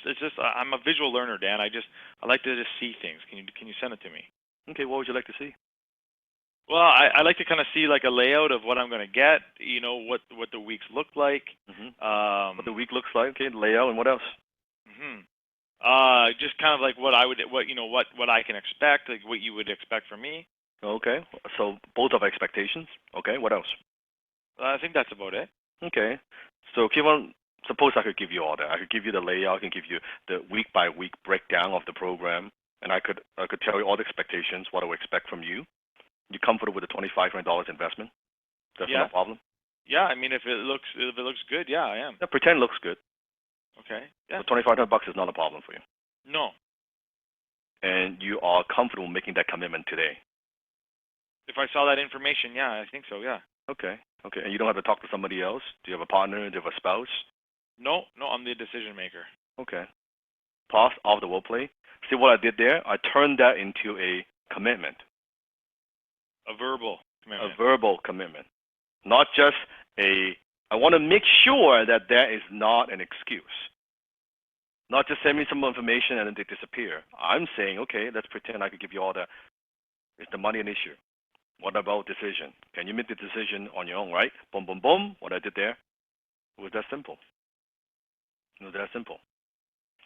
Another one that we didn't do, but I think is very important, very common, is I need to talk to my spouse. So let's try that. You skipped. Yeah, you skipped. Yeah, over that. I forgot that. Yeah. So let's go back very quickly. Where's the spouse? Here we go. Here we go. Go ahead. Do you want me to take this one, then? Sure. All right. So I will be the prospect. Mm-hmm. I'm gonna do the whiny voice. It's gonna be fun. Okay. So we've talked about money. We talk about all of that. Yeah, Desmond, I need to talk to my spouse. Dan, let me ask you. Sorry, what's your spouse's name again? Yeah, her name is Jenny. Jenny, right. Yeah. Now, who makes the financial decisions in your family? Well, we gotta talk a little bit. We know it both do. Right. So but you guys basically both talk. Now, how do you spell Jenny's name again? Jeenie. Got it. Okay. Now, let me ask you, Dan. If you were to speak with Jenny, right? What would she say? I mean, if you told her that you're about to spend $2,500 to join the high ticket club. Oh, I don't think she's gonna like it. I don't know. Now, do you think that she would let you go through the program if she didn't like it? I don't know. She might get mad at me. I won't get dinner tonight. I don't know. Right. So do you think maybe it might be better if, maybe say we got Jenny on the phone together with both you and I, and then I could actually help you to maybe, give her all the information that she needs to make that right decision? I think that's a good idea. Do you think, or you know? I know it's a good idea.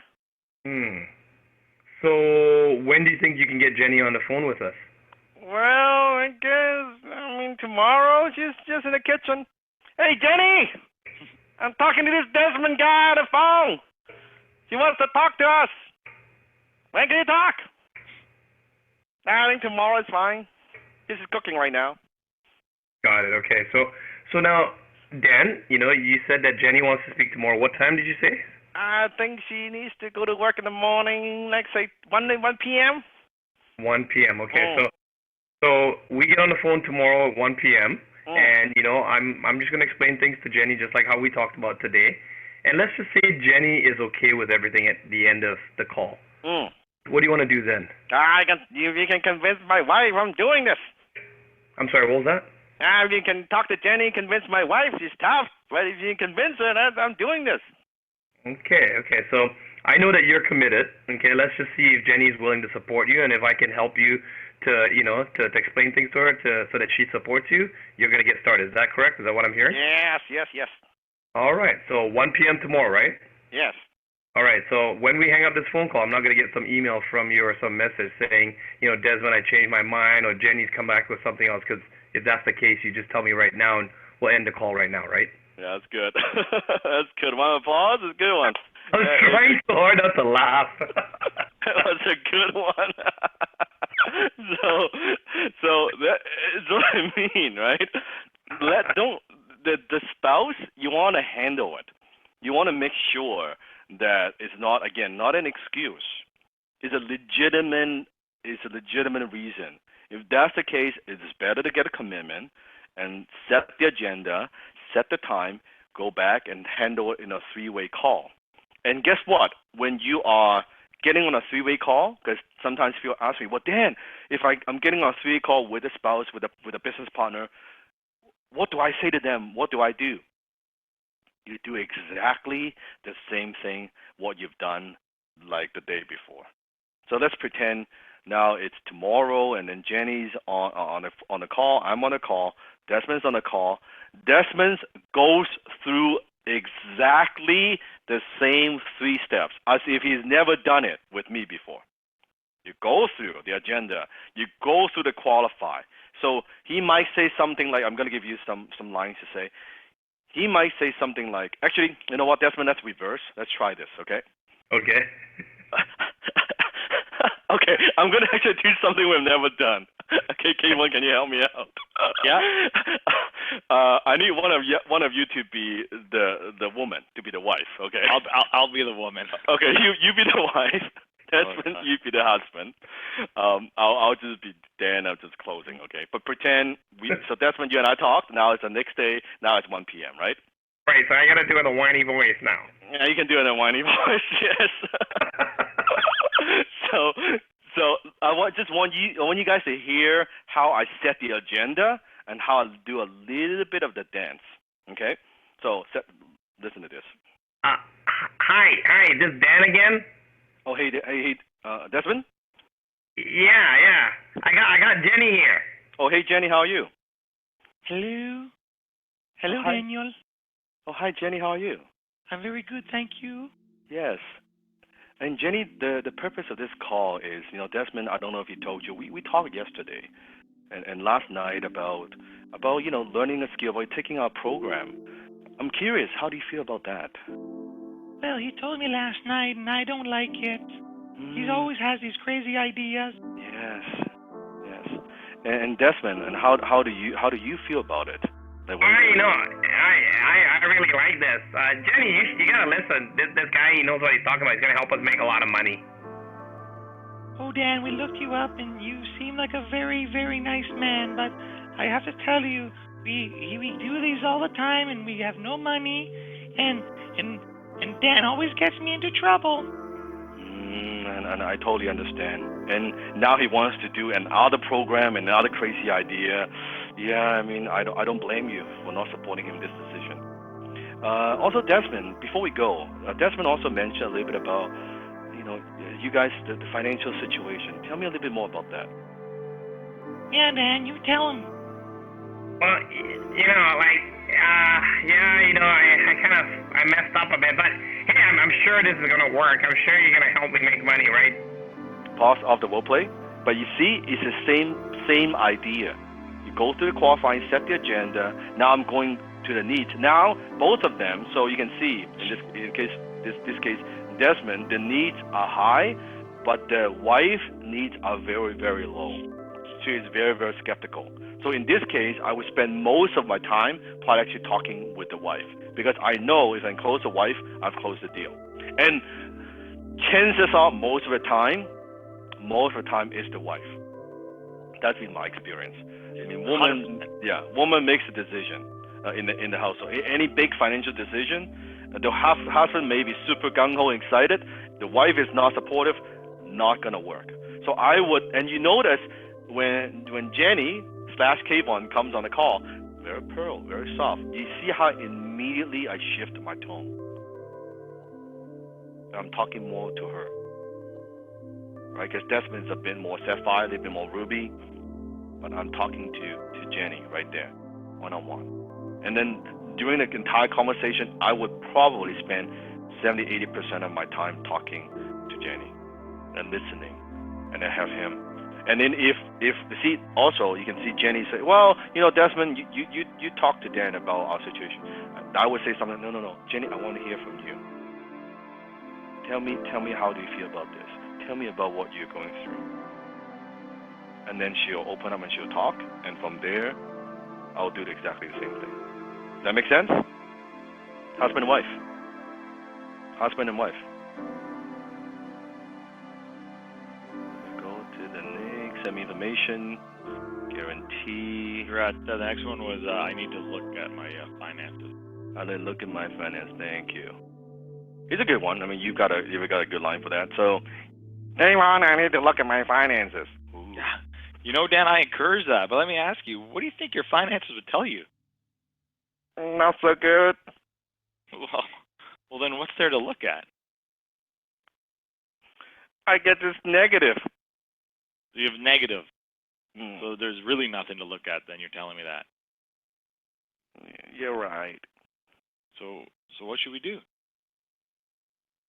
Boom. That's it. Very, very simple. When you're doing it right, 2-3 lines, boom, boom, redirection, question, you're done. You're done. It's that simple. Well, he's a good one. He's a good one. I've got to go in for this one. It's pretty common.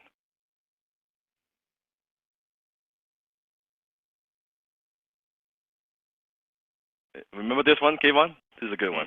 Yeah. Well, I wasn't really thinking about buying today. Yeah, so you be the prospect. I'll show you how to handle it. So prospect, I'll be the closer. So. I know you. Well, Dan, I wasn't really thinking of buying today. I just booked a call to kind of just see what was going on. Ooh. Ooh. Well, you know what, Kayvon? I wasn't even thinking of selling today either. So why are we talking today? Tell me what you're looking for. Yeah, I'm just looking to see what the program's about and what you can do for me. Do you see the difference? I wasn't thinking of buying. I wasn't thinking of selling today either. Boom! One line. You take back control. See, we're not begging people. We're not desperate. We're not sell. We don't do this. This is not what we do, right? Rule number 3, you never put down your competitors. Never. Keep this in mind. You never put down your competitors. Doesn't matter what they say, you don't, even though you know they suck, you do not put down the competitors. Because the minute you do that, it makes you sound like you're trying to get the business. You want it too bad.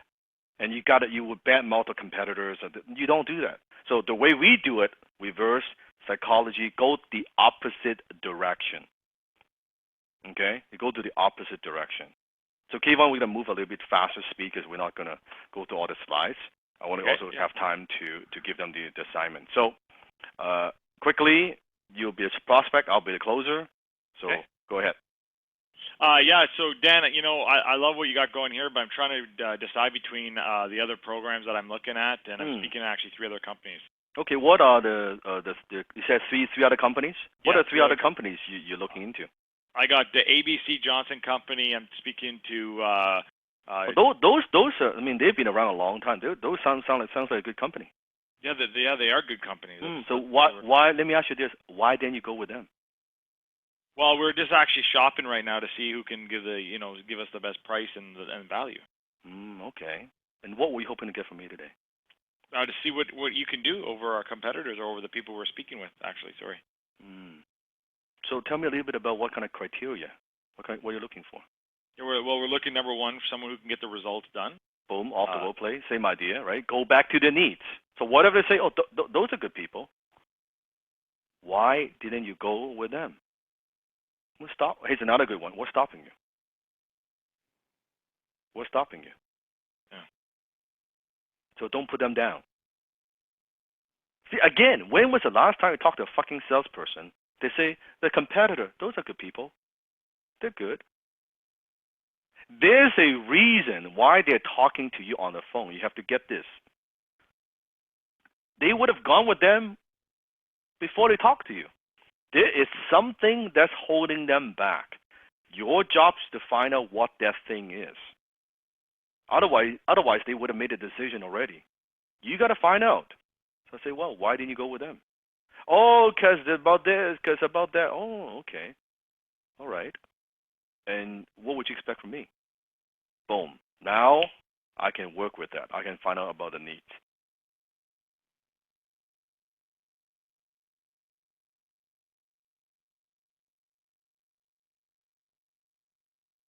He's a good one. This, if you're selling B2B, it happens a lot. Okay, I'm going to do this one. So it sounds great. How many of you have experienced this? You talk to someone on the phone, you talk with them a bit, maybe they're local, and they say, well, why don't we go to lunch and coffee and kind of talk this over? How many of you done this before? Put in the comment box. And then what happens? You drive all the way, maybe half an hour, maybe an hour, you park the damn car, you pay for the damn parking, you sit down with them for 1 hour, 2 hours, and then you drive all the way home.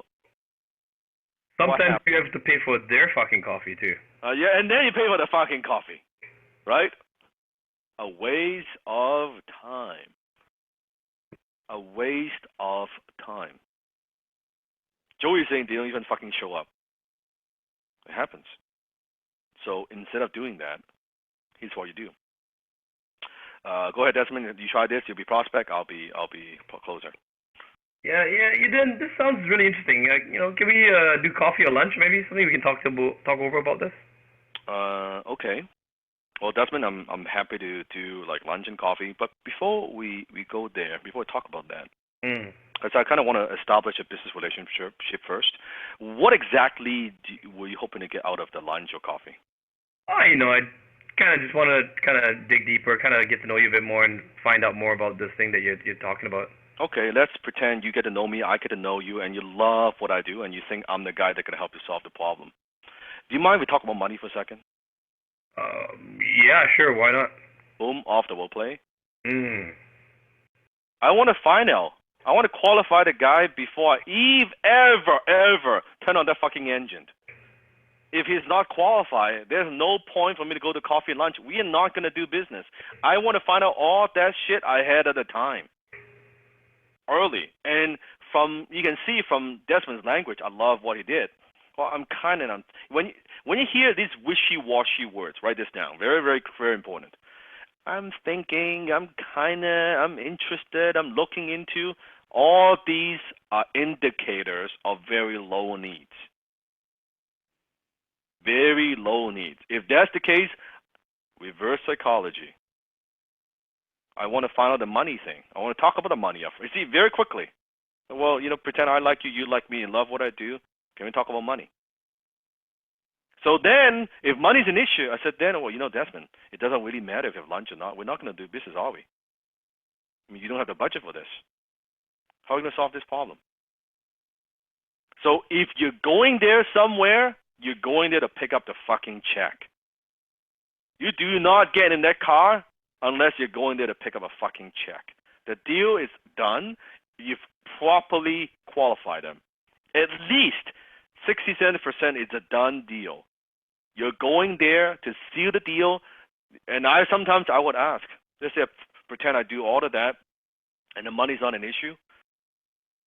And ask them to bring the checkbook. Hey, Desmond, it sounds like I could help you solve this problem. And you mentioned that the 10K is not an issue for you, correct? Yes. Yeah. It's quite a bit actually. It's a lot of money. Yeah, it's a lot. And you need a lot of help. Yeah, actually I do. So what should we do? I don't know. Then, is there a way we can, can I pay you half or something first or something? What do you mean? Well, I can't come up with that money all at once. So maybe if I could do some sort of payment or something. What would you be comfortable putting down today to show a commitment? Today, oh wow. Today, I don't know. Just I don't know, 2,500. And the rest of the 7,500. I could probably come up with another 2,500 in a couple of days, and the rest maybe next month. Desmond, it sounds like your cash flow is pretty tight. You sure you want to do this? Yeah, I definitely want to do it, but it's going to be such a big stretch, and I don't know how my wife's going to react to it. Yeah, because I don't want you to do it if you're not comfortable with this. Oh no, I do want to do it. I just it's just really it's going to be a real tight stretch, and I think my wife's going to be pretty pissed about it too as well. Yeah, and then if she finds out you spend $2,500 and then another $2,500 in a few weeks, I mean, how's she going to feel about that? I don't know. She's gonna be pissed. That's all. I just gotta make some results. Pause off the role play. At this point, I'm gonna get Desmond and the wife on the phone 3-way to solve the problem. Because the last thing I want is to close Desmond, and then next day he talks to the wife, and the wife is all pissed. That's a terrible way to start the relationship. If he's not ready, I want to find out. I don't want that sell. A sell. Write this down. A sell is not a sell until it sticks. A sell is not a sell until it sticks. I want retention. I don't just want a sell.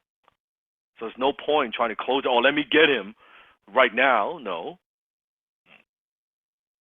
I want the sell to be solid. And before I do all that work, send him all the paperwork and doing all that stuff, let's just handle it. Make sure the wife is happy, he's happy, then there's a proper way to start the relationship. With me? All right. Let's see. Let me see. I'm going through some stuff. Kevin, you have something to say? I think you want to say something? Well, no, I was going to say, you said there, it's not a sale unless it sticks. And I was just going to add to that, there's a reason why most influencers will pay you 30 days out. Yeah. Because if you close on day 1, by day 15, they return it, you don't get paid. Mm-hmm. Not a sale. Mm-hmm. Make sure it sticks. And that's why, Kevon, again, having the balls, you're not going to call me tomorrow and say you changed your mind. Ask those questions up front. Don't be afraid. If they're going to change their mind, tell me right now. Like, don't make me go through all that shit. Tell me right now.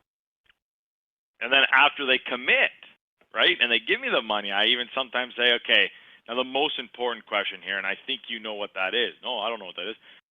You're not going to call me in 2 weeks and say that all of a sudden it's too hard, life's getting in the way, my kid's this, and you're going to ask me for a refund. Mm-hmm. That's not going to happen this time. This time's about the results, isn't it? I love it. And also the tone, you're not going to call me in 2 weeks. Like, listen to K1's tone. It's like, come on, man. Yeah, like, come on, you're not going to call me in You're 2 weeks and we're going to do all this again? Mm-hmm. Mm-hmm. Like, go back to where we just got you out of? Mm-hmm. Good, good. Rule number 4. I've already talked about this. Agree with them first, then gain control back by asking questions. Oh, this is too much money. Yeah, it is a lot of money. It costs too much. It costs a lot. Remember what I did with Kayvon? Oh, that's a lot of money. It is a lot of money. You agree with them. You agree with them first, and then you gain control back by asking them questions. Other questions. And here's very, very important thing that I want to talk about. The question is this.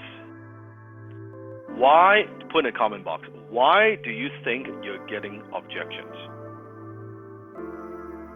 Why do you think you're getting objections? And here's the thing. I want to ponder on this.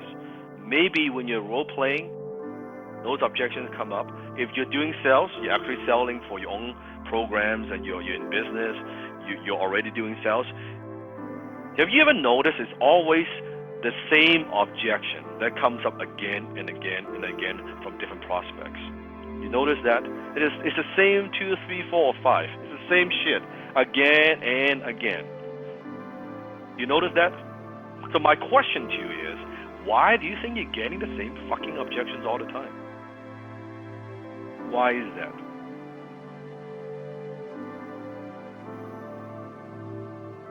Why is that? Lack of confidence, not enough conviction. Ryan saying because we didn't dig deep enough into pain. Didn't frame and qualify properly since the beginning of the talk. Weak agenda. No. It's none of those things. Here is the truth. The truth of why you're getting the same objections again and again, because they're the same fucking objections you have when you buy. Let that sink in a bit. The reason why you are getting the same objections again and again, because they're the same objections that you have when you buy.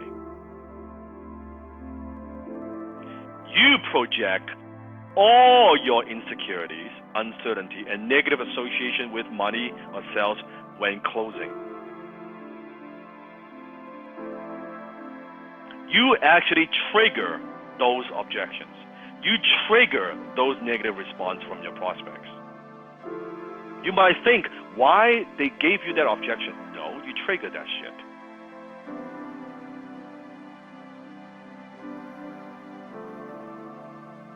That's why there's no hiding when you're closing on the phone. You notice when you're role-playing, all your insecurities, all the uncertainty, all that shit, afraid of asking for big money, negative association with sales, you notice all that stuff surface to the top? It comes up. You can't fucking hide it. It comes up. And it comes up more when you're closing for real, for money. You project all your insecurities, uncertainty, and negative association with money and sales when closing. You project that onto your prospects. This is deep. Sleep on this. Why is my prospect always giving me that money objection? Or this, I don't have the money. Isn't it the same thing that you say to yourself subconsciously, often? I can't afford it. So guess what? Your prospects say, I can't afford it. You say, I need to think about it. You're not decisive. You can't fucking act. You're afraid to take a risk. You're afraid to take a leap of faith. Same stuff you project to your prospects. Somehow you just get these prospects who the same way they cannot fucking act. They cannot take action. They cannot take that leap of faith. And you wonder why. And you wonder why. So you trigger it. So if you're getting these objections, don't blame the prospects. Look within. What am I doing to trigger those kind of objections? Where's the flaws in my beliefs that are creating that?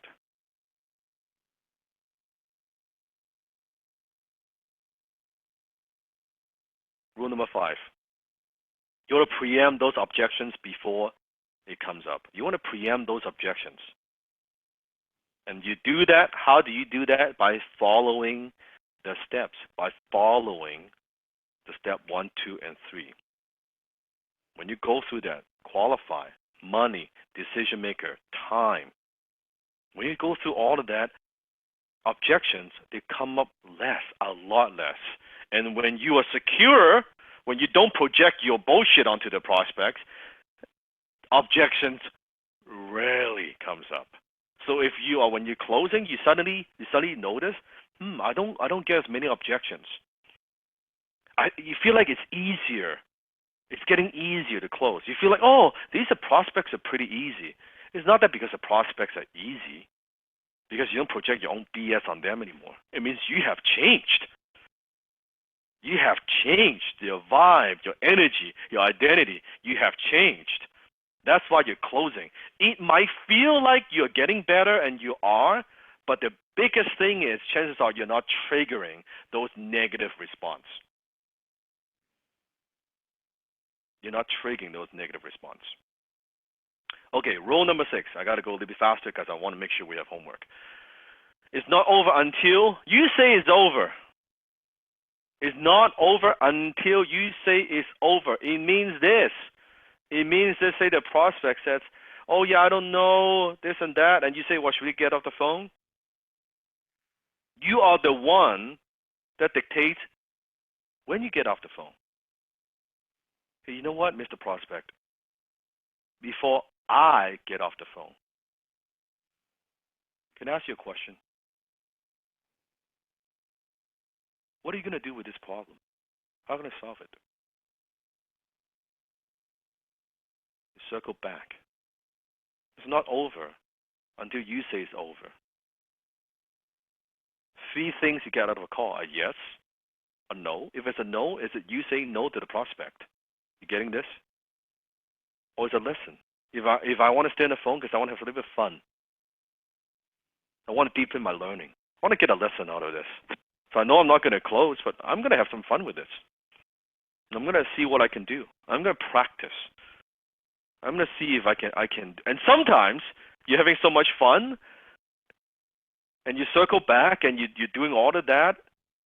Sometimes they change their mind and say, you know what, I'm going to do this. I'm going to buy. It happens because now you're not attached. You know it's over. You're not going to get the sale, and you're totally not attached. You're relaxed. You're present, and then guess what? Then you get the sale. Happens so often. So often. Kayvon, you want to say something? No, I'm good. I'm good. Okay. Yeah. Here's a bonus rule. The better you're at closing, the less you have to use a script. The better you're at closing. You notice this? Now, remember what I said in the beginning of this program? It's not about the script. It's not about the script. Not about, give me the 5 pages. Give me the 4 pages. It's nothing to do with that. It has nothing to do with that.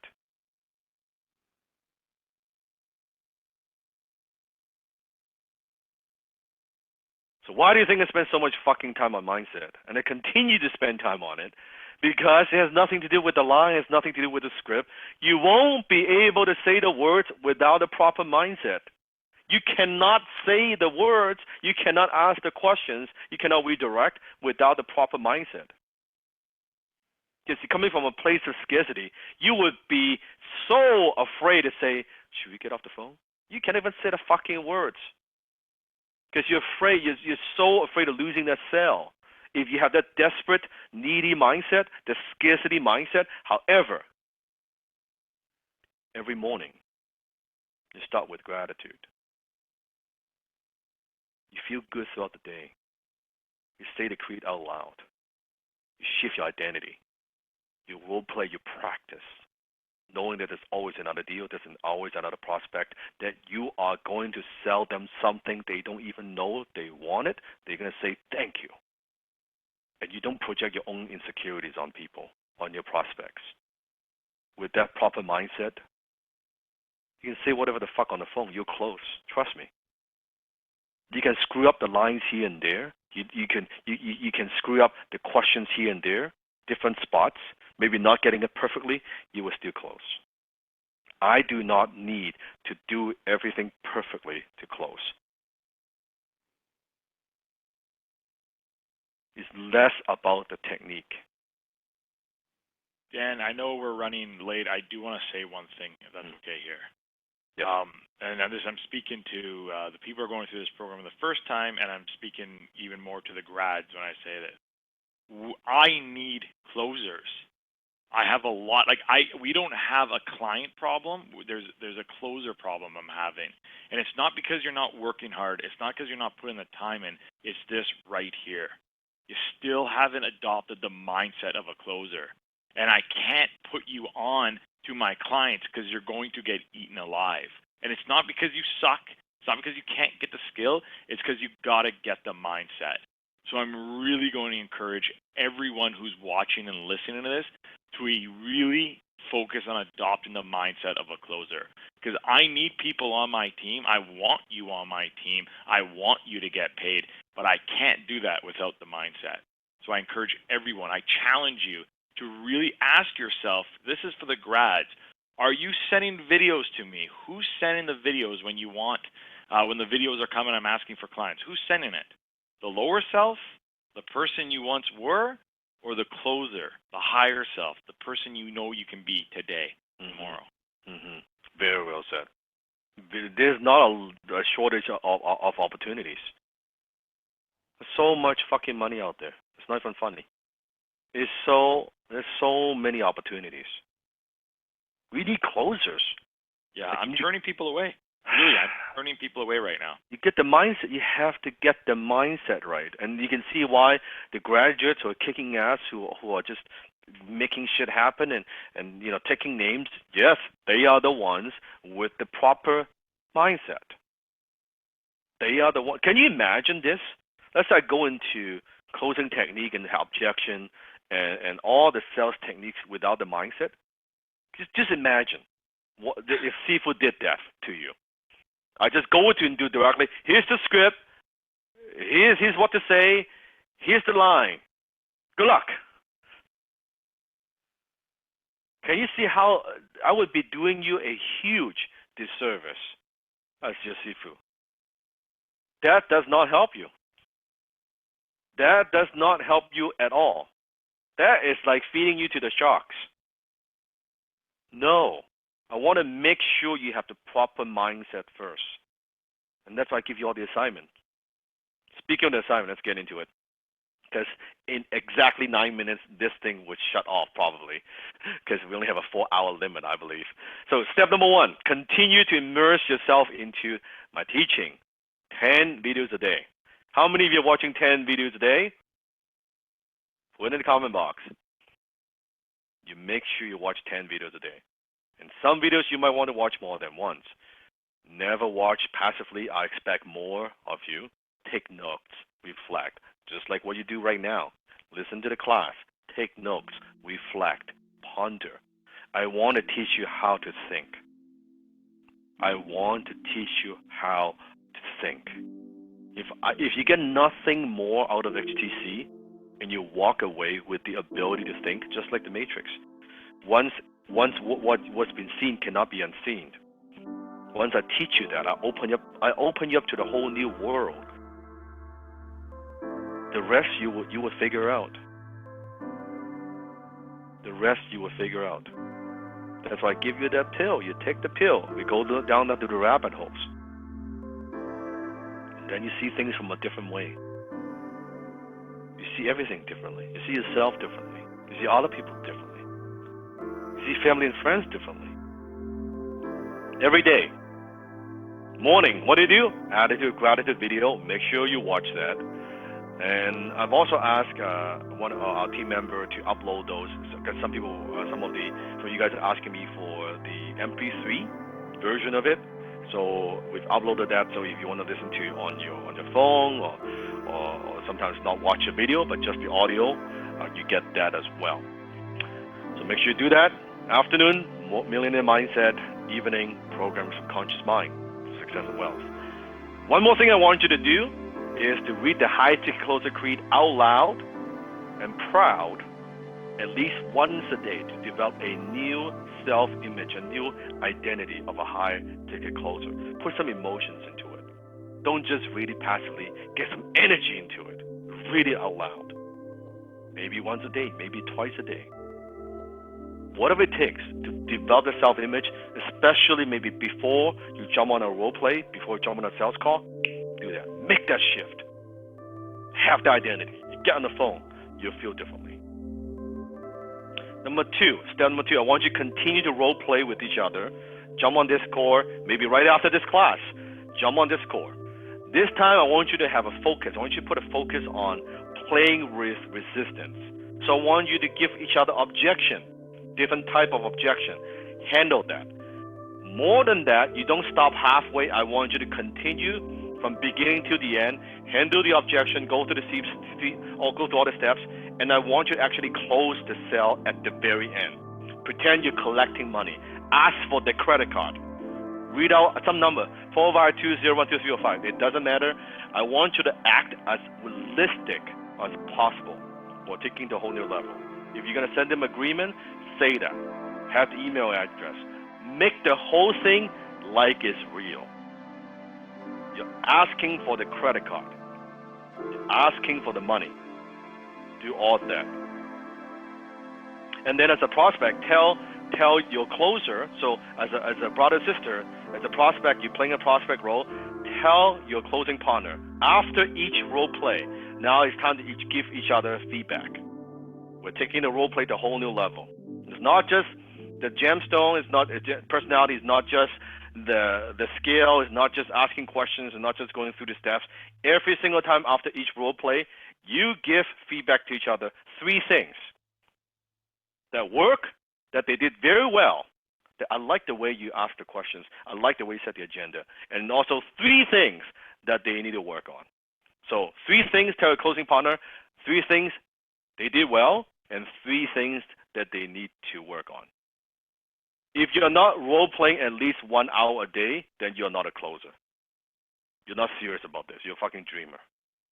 If you're not role-playing, listen to me, at least 1 hour a day, you're not committing to at least 1 hour a day, you're not serious about this. So, who here is committed to at least 1 hour a day of role-playing? Put in the comment box. 1 hour a day. That's what I'm asking. 1 hour a day. Step 3, I want you to revise your sales script. Now, you've submitted your sales script, you've worked on your sales script. Now, take it to the next level. I want you to take what you've learned from this class and improve on your script, especially the objection handling session. And what I'll also do is my team will send you, we'll upload that to your members area on Thinkific. I will give you a completed script that we use, so you get to see what a good script looks like. But don't copy it, it's not the point. I want you to make your script as good as possible, including the objection handling, add some of those, and then submit the finished, perfect script in PDF to assignments at high ticket sales. Can you do that? And step 4, very critical, I want you to submit your correct address for the certificate. If you haven't done this, make sure you do that. Don't need to write down the form. It's a long link. My team is going to send an email to you. Just keep an eye on your email box. that where you want the certificate to go to. Only I got to talk to only half has done this. Like half of you only done this. And here's the reality: at some point, we just got to send out the certifications, and you won't get them, and it can't be our fault because we're trying to give you ample opportunities to just give us your correct address you want the certification to. You're not sure? Send it to support@hardticketsales.com. It's what Marina has to say. Look at this. It's here. Received the package this morning in the UK. There were even more surprising, amazing bonuses inside. And again, feeling blessed and grateful to have found this path with such great mentors and to be on this journey with inspirational people from all backgrounds and all over the world. Thank you, Dan, Desmond, Kayvon. By the way, even after 4-year college degree, my diploma didn't even came close to the HTC certificate in style and quality. So, to everyone that's on this path, we rock. Even better, we close. So make sure that you submit the correct address. And again, report and share your progress on HTC Facebook group. Don't fucking hide. Don't hide anymore. Say hi. Connect. What gets measured gets improved. Don't be afraid to share. Don't be afraid to ask questions. I'm here for you. We're all here for you. K1's here for you. Desmond's here for you. So my whole team is here for you. If you want others to support you first, you have to support others. You see other people need help. You see other brothers and sisters need help. Help them. Help them. Any technical questions? Send it to support@hardticketsales.com. I've got 30 seconds. Next class, March 7th. We're doing on Monday because, again, my team will be traveling. So March 7th, Monday, 6 p.m. Pacific time. If you cannot make the Monday class, absolutely make sure you watch the replay and do the assignments.